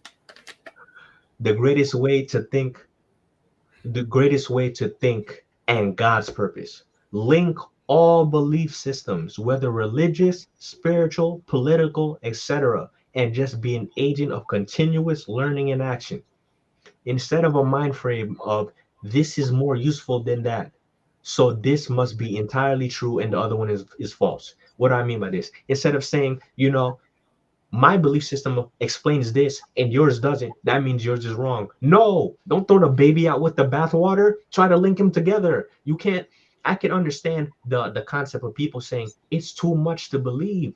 I just proved it to you that the universe is all one same design. It's not too much. If you believe to yourself that everything is too much to handle, then life will be exactly that, too much to handle for you. If you believe everything is easy and everything and anything connects, it all fits together. Realize this too. No one belief system has the entire truth. We all have pieces of the puzzle to life. And in my interpretation is both. Remember what I said earlier. God, the universe, your higher self, is the creator and ruler of the universe and source of all moral authority, the supreme being and spiritual forces worshipped for having power over nature and human fortunes, being an agent of continuous learning and action to spread one another. Any questions at this point? No, I really like how you expressed that. That was also a major breakthrough for me in that whole what's true debate. I almost felt like, which started to really blow my mind, the mythos now of introducing the goddess and her panentheistic influence being within creation, kind of like how creation is in her, like the womb of a baby is within her, whereas God is more the monotheistic truth edge, right? So you have right it's just like you said, you have monotheism as the supreme force. There is just one God, but then you have polytheism, the many multivarious expressions of this one God. That's a fact. You see how easy it was to link it? Like you explained that you explained my entire presentation in like 2 seconds. That's how easy it was. You just had to be open to somebody, explaining it to you. I had to learn this the hard way to myself. I'm just like, wow, it's really, really the way to be. Now, next slide, because everybody needs it's just what everybody wants. Now, how does this tie into astrology? Here we go. Everything we went through is all encapsulated in astrology. Astrology lets us know what God wants us to do on all levels of our life. Basics. We all know about astrology. 12 signs of the zodiac, 12 houses going counterclockwise, 10 main celestial bodies, Sun, Moon, Mercury, Venus, Mars, Jupiter, and Saturn. If Just, you're I hate to interrupt you, but I love how you're basing this like a clock, For anyone who ever tells you that astrology is BS, just remember right after they tell you astrology is bullshit, they're going to ask someone for the time. So just pray for them. That's a Just pray for them. That's it. That's all. They don't believe in astrology, but they believe in time. I don't know. They're going to look at the clock. Man, astrology not real. Right. As if that's any different than looking at your clock. But, okay. And just remember that. And in ancient astrology, it ends at Saturn, and in Vedic as well. But if you're a modern astrologer, Uranus, Neptune, and Pluto, which I use because I use modern astrology in the School of Cosmophysics that I'm currently a student in. Mm-hmm. And if you see my picture all the way to the left, you can see the planets lined up there. Now, for this example, it doesn't really matter the size of the planets for the presentation, but it's to let you know, like, even though the sun is the biggest star, the biggest source in our galaxy, this is how, look at the macrocosm, microcosm. Monotheistic religion still rules the majority of the world. But look, just because it's the one and biggest doesn't mean that we're not there too. Look at the other planets. We're still there too. There's a whole piece of the puzzle you're going to be leaving out just because you sticking to the one biggest thing, or you want to ignore the thing that everybody says, oh, this is the fad, this is the way to be. Do you know what epiphany you just gave me? What? So I learned recently, maybe like a year ago, that the life expectancy of people in the ancient world used to be around when Saturn returned. Then your bones will start to get achy. Like, it was common for people, of course, before the advent of medicine, to die around 30, I would say, give or take. Not that people didn't live more, but, you would feel the Saturn return more.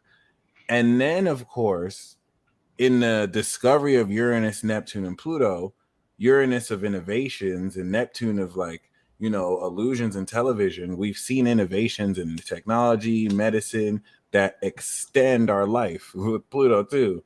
So I've always kind of like debated with that, not to say that it's immoral, but like, are we going backwards by extending, like, when are we playing God by extending life? Next slide. Yeah, it is. How astrology is done in the mainstream. Most of current day astrology is interconnected with spirituality and expressed through social media. What do I mean? Next slide. Most people, when they get into astrology, are in it to know more about the self. Aries. Example. Thank you. What does my chart mean? And if you can see the arrows, the pointing counterclockwise to let everybody know, that's how you look at a chart. Because some people will be watching famous people who have major astrology channels in the thousands, and they don't even know the direction of which the chart moves. So that's just to let everybody know. But I put to that, yeah. How astrology is done in the mainstream. Next step. How do I interpret the chart, and what does it mean to me? Here's the example. You're going online to get your chart. This is from astrodice.com or astro.com now, as they changed the link. But yeah, everybody goes get their chart. You might use AstroSeek. You might use whatever the thing is. That's how it is. Next step. At this point, if you've done the first two already, you've already thought about how does astrology work for me, and you pulled up the chart. You pulled up your own chart. Next step, you are now an astrology fan. You have now upgraded to the point where you are now an advocate for astrology. You're not necessarily an astrologer yet, but you are now an advocate for astrology. Finding out. So what would you usually do during this period of time? You'd find out your friends and family signs. You might think about signs that you mess with. Oh, I'm good with Aries. I'm good with Tauruses. I'm good with Virgos. Join groups and pages, Instagram, YouTube, Facebook, where people are talking about the space. So you learn what you do. I did this too. I never said I wasn't a part of this. I did this for a whole year and a half. Before I even read any astrology books, I was watching The Peace Dealer for a whole year before I even decided to even think about doing anything. I'm not saying these are bad things. These are the steps that you take in the modern era. That's how we go about becoming astrologers. Mm-hmm. Interact with memes, watch astrologer videos, and this is where 95% of the community is at. And you know, that's example on the side. Here's my big three. You got a sun in Taurus, moon in Sagittarius, and you got a rising that's Gemini. Which I appreciate. 10 years ago, no one even really knew their sun sign. So back then, if someone knew their rising, I'd be like, you know your moon and rising? Oh my God, yes. Thank God. That's amazing. And now you enter the next step. You hear the next. You're a rookie astrologer. Boom. Now you start. This is where the iceberg comes in. You start reading articles. You start reading books. You start rabbit hole. You start enrolling into schools. And you start watching conspiracy theory videos on YouTube. You start seeing synchronicities. Your life starts turning upside down. And power moments. You start thinking. Your twin flame. Oh my God. You think you're still a fan. You think you're in the fan. You didn't know you already got sucked into the 5%. In the rookie stage. You already got sucked into the 5%. You didn't even think. You weren't even trying to make the transition. It just grabbed you like, oh, you like this? Zit, you already on the other side. You don't know until it's already too late. Oh yes. No, that shit drags you in so deep. You have this temporary state of omniscience, like, I think I know everything. Like, this is it. I think I get it. Now, where did I differentiate? It took me about a year and a half to be or become a rookie astrologer. But I started to realize something. Most astrologers were focused on what the zodiac chart meant versus how did we arrive at the chart. Facts. What do I mean? Here's an example. Somebody may ask, what does Mars in Aries mean? Most astrologers will go to the book, the article, their source of proof. They read and give the interpretation from the book that they got, that they've time tested by doing readings and things of that nature. But my question was, because I have Uranus in Aquarius, I'm a pure rebellious spirit. I'm a pure innovator. But what does this mean? But what about that? I'm just a person who's always like that. This would always be my question. Did we get the information from the book first? Or did we put the information in the book? You can go to the next slide. I love that right there. I started to realize that there was a whole part of astrology that most modern day astrologers started to miss, that I could come in and fill in the blanks. What part of astrology? The degrees. Sir, are you a Virgo rising? Yes, sir. Oh, God. Remember, I am not talking about what the degrees mean. Everyone is up to date on that. But how did we even come up with it in the first place? So I went back to the Bible and I remembered.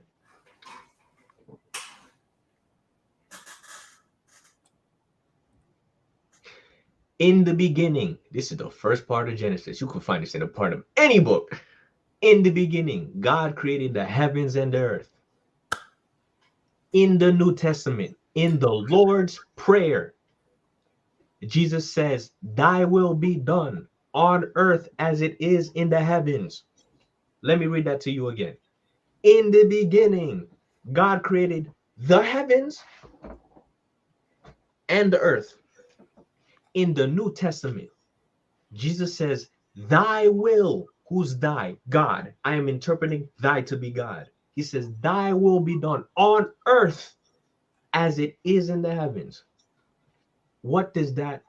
Doesn't that mean that God wants for us in heaven that can be achieved here on earth as well? Well, we know that astrology can show us this, but we got to understand how we get to the chart first.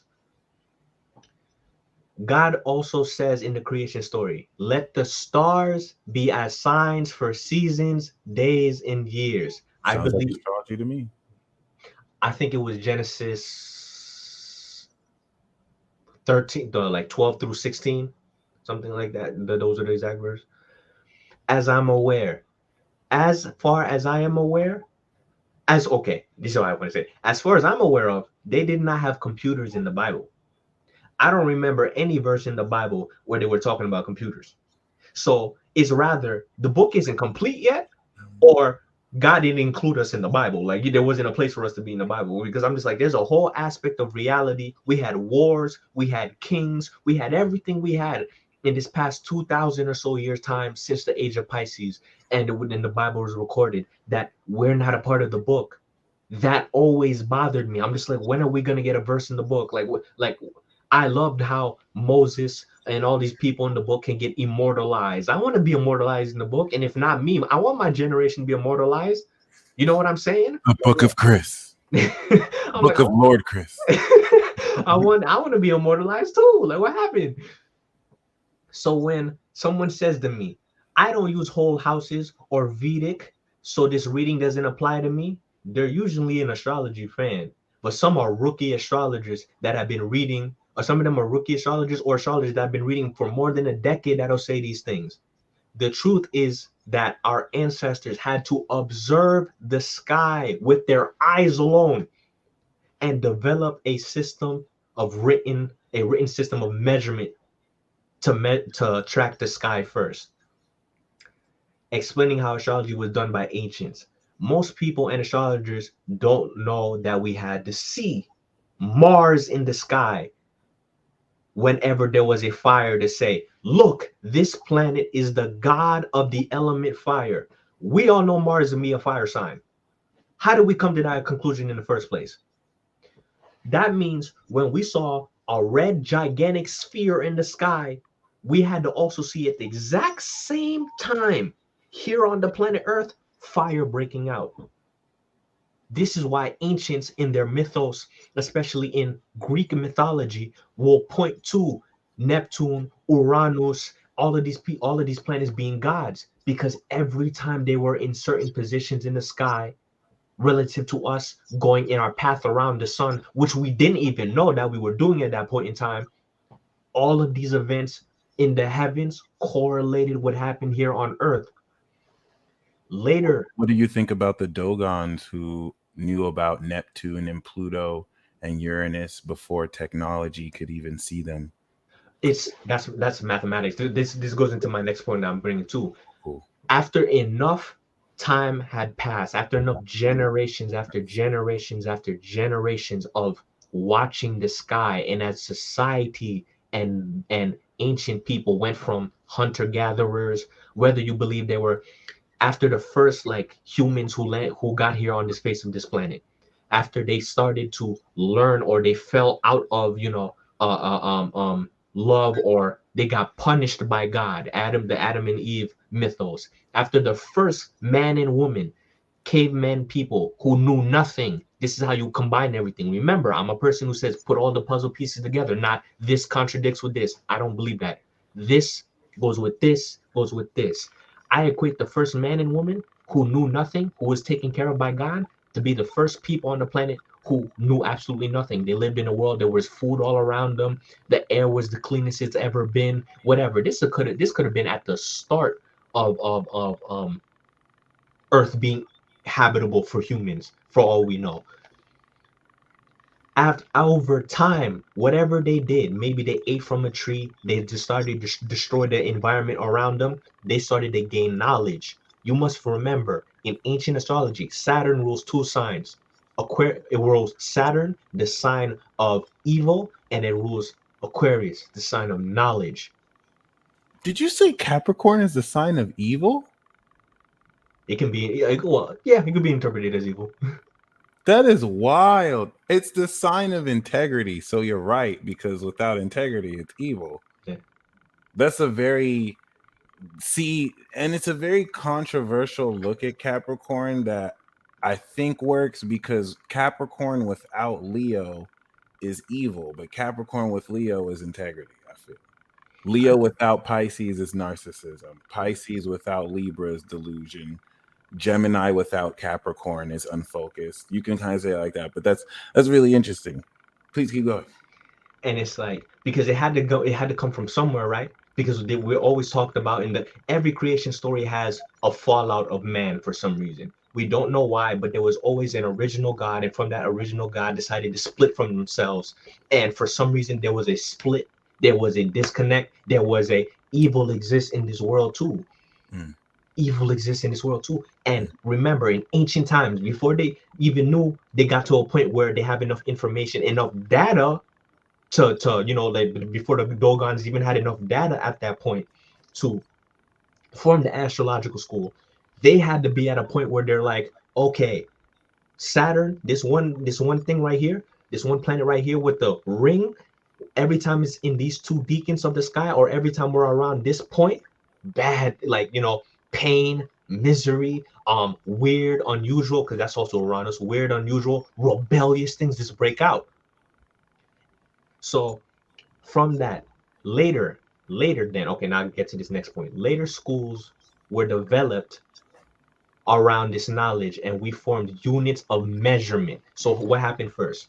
After we saw the sky for hundreds, thousands, tens of thousands, hundreds of thousands, if not millions of years, we finally got to a point where we had gotten enough knowledge of the world around us. Now Aquarius is going from weird and unusual and rebellious to now overdevelopment period of time. Now it's going into its current day modern definition, knowledge. We had enough knowledge at this point to be like, okay, now we can start playing with the world around us. Now we can start inventing things. And we first invented measurement. We were able to say this, like this pierce. Imagine this is my finger, right? You see this imaginary space in my finger. Let's say this is let's say this is space time. This is space time right here. This is just a pocket of space time right here. We're able to say with our naked finger, let's say my eye, this is my eye, and this is my telescope. I'm looking through my telescope right now to see the sun, which is behind me. Let's say this is the sun. I'm using my telescope to see the sun, and I'm saying every time this sphere in the sky is right here, I'm always wearing a wristwatch. I'm always wearing something of metal. So we're going to say, so, or maybe uh people before they had a language system were able to be like, huh, huh, huh, uh, uh, huh, huh, huh, huh. And sooner or later, monkey see, monkey do. Like monkey see, monkey do. Sooner or later, they've made measurement. Measurement turned into mathematics. Mathematics turned into symbols. Symbols then turned into language. Sooner than that, language turned into history to get us back to where we are here today. But let's go back one step. Ancient astrologers had the ability to see events happening in their real life and in correlation with the planet's movements. The only thing I can see outside my house is the sun, moon, and some airplanes. So I had to think to myself, if I go outside right now, I'm not going to see Mars. I live in the northern hemisphere. I don't have a telescope. I don't have anything like that.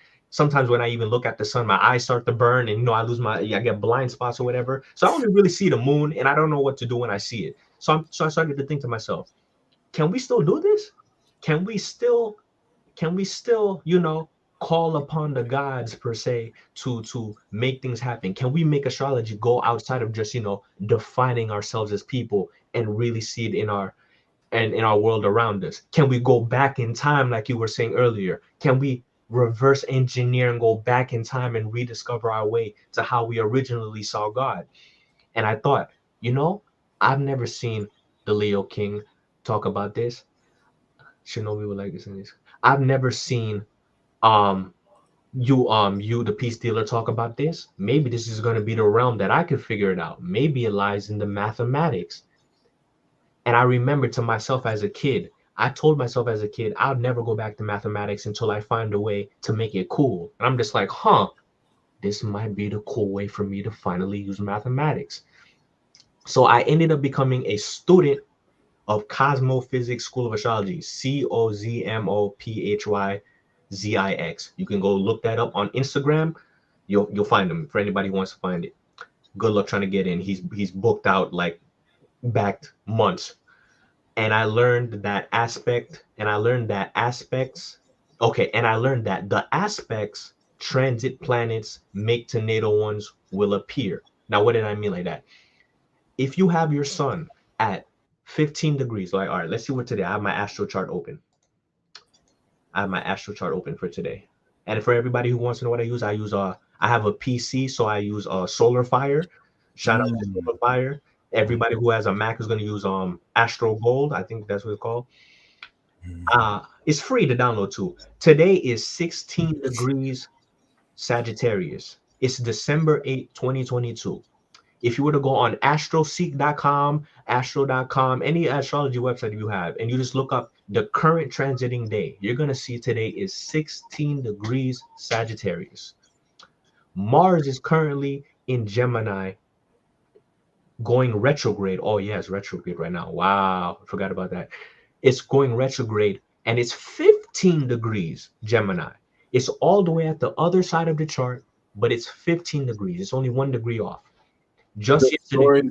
The stories you have about aspect transits making to your natal, I feel takes you from a rookie astrologer to now like an astrologer, like an intermediate. So I like where you're going with this. I really like where you're going with this. That's what's up. Listen, bro. I told you, bro, because I would see you and Candace and be like, damn, I want to catch up. I'm not gonna lie, like I saw it like because in my head I like to gamify things because I have Mars conjunct my sun. I'm like, let's make this a game. Let's say I'm gonna say you're like Pain, you might be Pain, you might be Itachi, I might be a young Naruto. I'm like, all right, let me go train real quick, hyperbolic time chamber, go find third Hokage type person, Raku, and let me come back and see where I stand with you. And that's what I'm saying too, bro. Like, take your time, because that's a lot how I thought at 22, and it's like you want to you don't. I'm not gonna say lose that, but like the more time you take with it and feel like you don't have to rush, the better, because that's the advantage you have on us. Like you literally 10 plus years from so many people, so enjoy that journey, fam. Like this is amazing. Keep up the great work. One little bit, bro. Yeah. And it's like just yesterday, Mars was 16 degrees. Right. So two things to remember: the degree number right now is 16. Today, as of today, is 16, and Mars also is 16 degrees. Let's just say Mars is also 16 degrees today.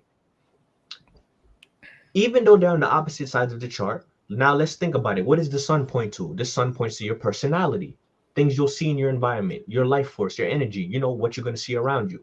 Mars, we already know, points to anger, frustration. What did I learn from the School of Cosmophysics is this, and what I already told you, what we already know. Mars points to fire. We know Mars to be red and points to the fire sign element, the cardinal fire sign element. Basics that everybody knows already. So I'm just like, okay, Raku is saying, okay, next time you have an aspect, go figure it out. I'm just like, what does that mean? Go figure it out. And I'm like, yeah, whatever. So I ended up becoming, and still is a student of cosmophysics. I learned that the aspects transit planets make to natal ones will appear in some fashion. Now, what I mean is, let's say today's your birthday. And you have it's your birthday right now and your sun is 16 degrees. Mars right now, yeah, hit me up, bro. All my links, bro. Everybody come hit me up. I have a Facebook group. I'm really trying to get like more people in it too. Let's say you have your natal Mars transiting sun right now. Is 16 degrees. Let's say your natal Mars is 15 degrees. If your natal Mars is 15 degrees or 16 degrees, it could be 1 degree off. When the transiting sun runs over the degree, that the same exact degree of any one of your natal stations, you will see the aspect happen in your life. I used to be so skeptical about that. Like I wasn't entirely skeptical, but I never took that serious because I like to think that things happen at a broad range. And I felt like looking at it I thought that looking at it like that was too obsessive and like too Virgoan and Scorpion. And it wasn't until I started to look at the dates of key points in my life that I was like, oh, I'm so wrong. This is the crack. One thing that notes sticks out notably, a woman who I've never even met to this day, right? But I looked at her chart and I looked at my chart. I know that sounds weird, whatever. Yeah, you know, I don't. But I think she had her north node in Libra on my vertex. And so I somehow isolated the first day that I knew she even existed, or I like reached out to her. And that was the day Mars was exactly on that degree. I was like, holy shit. So like this really correlates. It's fucking crazy. So yeah, I'm gonna use my example. So yeah, let's say transiting Mars is 1 degree in your chart. Let's say it's in the same sign as let's say it's 1 degree Sagittarius, and your sun is 1 degree Sagittarius, aka November 23rd. You are having a Mars aspect and should see Mars related things. Remember, the transiting sun, the current sky, anytime every time it hits a degree, this is for the people in the back, people who are just, don't know anything. I know Michael gets what I'm talking about. But for those who are still trying to follow along because they've never heard this before, when the number of the transiting sun or transiting moon hits your number, it's like you won the lottery that day. I'm gonna say it that way. When the number links up, you won the lottery that day, and you're gonna see what it means. Now, for the fan, just follow along, and for the astrologer, watch this. Let's use some keywords for Mars: fire, red, police, fire truck, ambulance. I'm gonna tell you what I did. Raku told me, watch for when you're gonna have a Mars day. Go figure it out. Go to the next slide. Here's an example of the most potent. Here's the example of the most potent example I was able to do when first testing this out. There's a YouTube link. There's an Instagram link and a YouTube link. Whichever one pops up better for you, you can use it. Okay, so I just need one of them. Yeah. Pick one that you can easily repeat, that there's an easy repeat button so people can see it. Okay. Should be this one. I'm gonna try the YouTube one.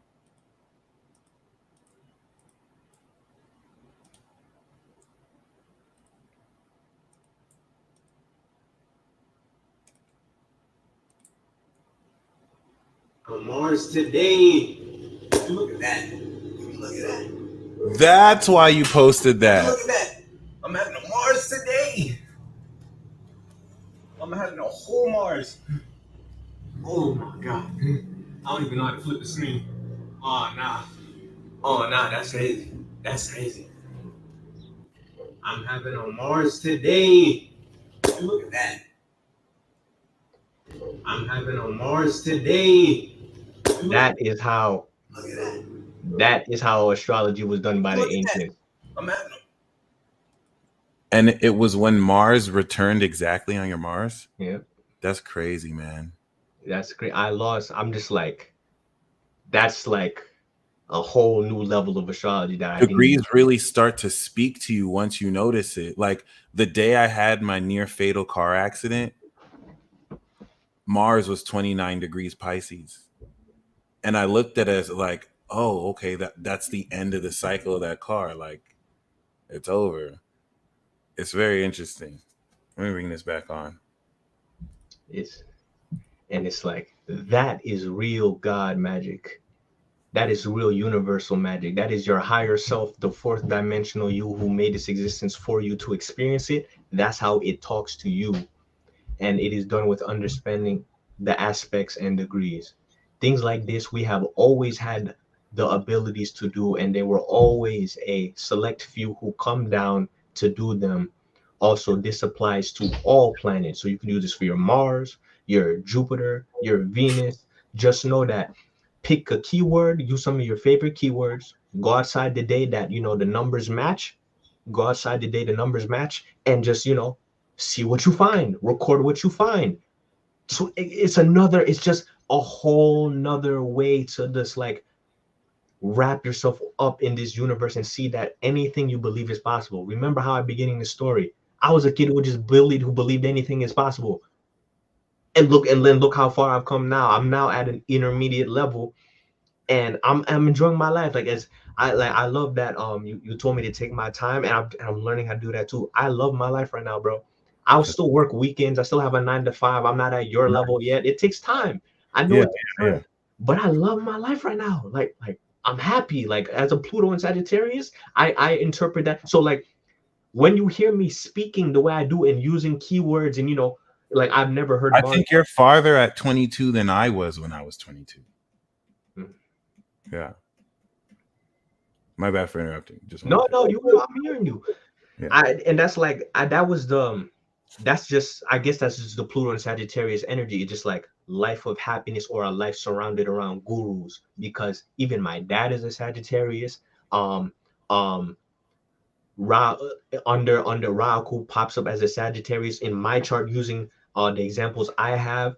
Um, when I say things like that, I'm just like I feel that my generation, that's just a part of how our fire sign manifests. It just manifests in preachers, teachers, happiness, finding out how you want to do what you want to do, and power. And then like this is what it and like I call this is what it is like to have to call upon the gods. This is what now if you go back and you read your for any astrologers in here or people who are just new to astrology, this is just how you know I wanted the whole point of me coming onto this wasn't necessarily to get people to shout me out. I wanted to like just give a broader perspective of what the science we're currently using and watch every day can do.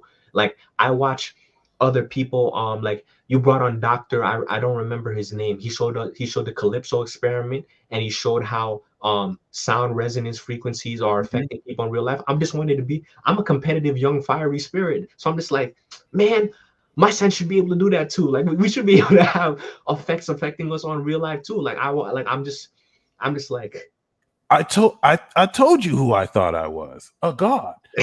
The person who said that had Jupiter on his sun, so he draws on the power of Jupiter.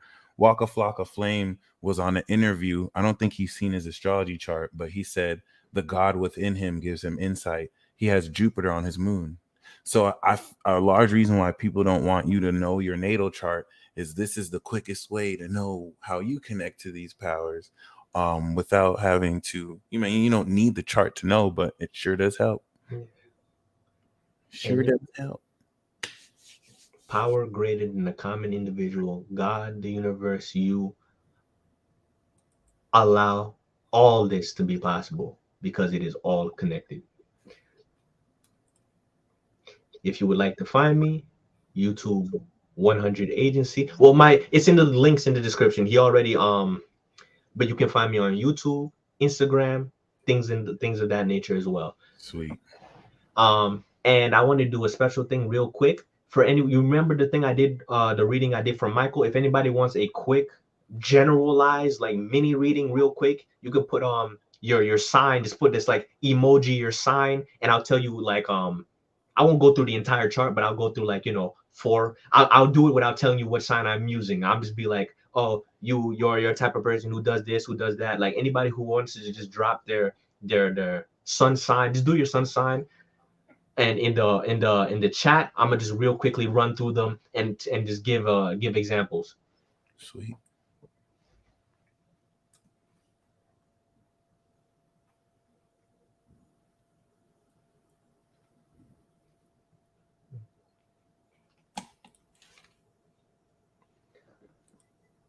Aries. Okay, I saw somebody put Aries in the chat. When it comes to Aries, you are a person who loves, or you're a person who can love very hard.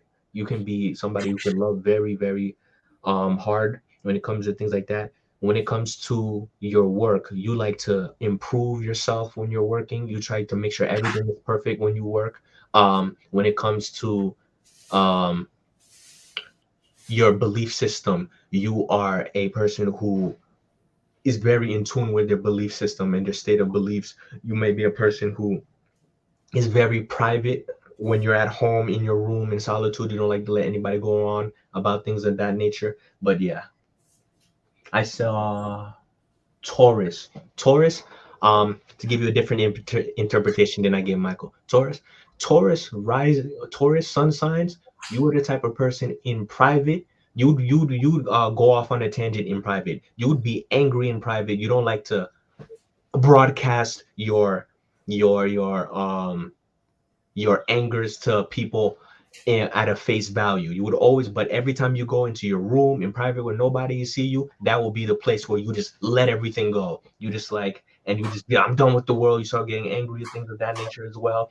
When it comes to, um, when it comes to your friends can be, um, your friends could be just like, you might feel like your friends could be just like you at periods of time. Your friends can um be very somber people, quiet people, things of that nature. You may you may have had like a situation at time with in your life where you've had a sorrow moment with your friend, things of that nature. You're very in touch with nature as well for that. When it comes to Virgo rising, oh, Virgo risings, I can talk about you. You hate your job. If you were up to you, if you're working a 9 to 5 right now, you hate it. You hate your 9 to 5 right now. When it comes to your family can be super your family is you have so many good times. You could laugh a lot with your family, happiness from your family, or your family may be foreigners. You yourself may be from a foreign country. Your parents are from a foreign country. Things of that nature as well. When it comes to your ninth house, you will find happiness from making money. Like if you got some more money in your pocket, it would most definitely make you happy. I saw Aquarius. When it comes to Aquarius, um, you are a type of person who's more like a big brother or a big sister to your friends. You are always actively with your friends. You can find yourself to be detached from your partner, or every time you pull into your partner, they pull out, or every time your partner tries to pull into you, you pull out. There's got to be like some sort of balance that you have. You love relationships, and in your when you get into a very romantic situation, you can find yourself easily um, forming a relationship with that person. When it comes to your 10th house, Aquarius, your 10th house is going to be Scorpio. You are known for being a very transformative person. You can transform the lives of people around you and things of that nature. Let's see what signs I didn't go over. Where am I seeing? I am seeing Sagittarius. Sagittarius, you are a person who loves to laugh. You are known for laughing. People might call you a preacher, a philosopher, a coach. You may be considered a priestess, things of that nature.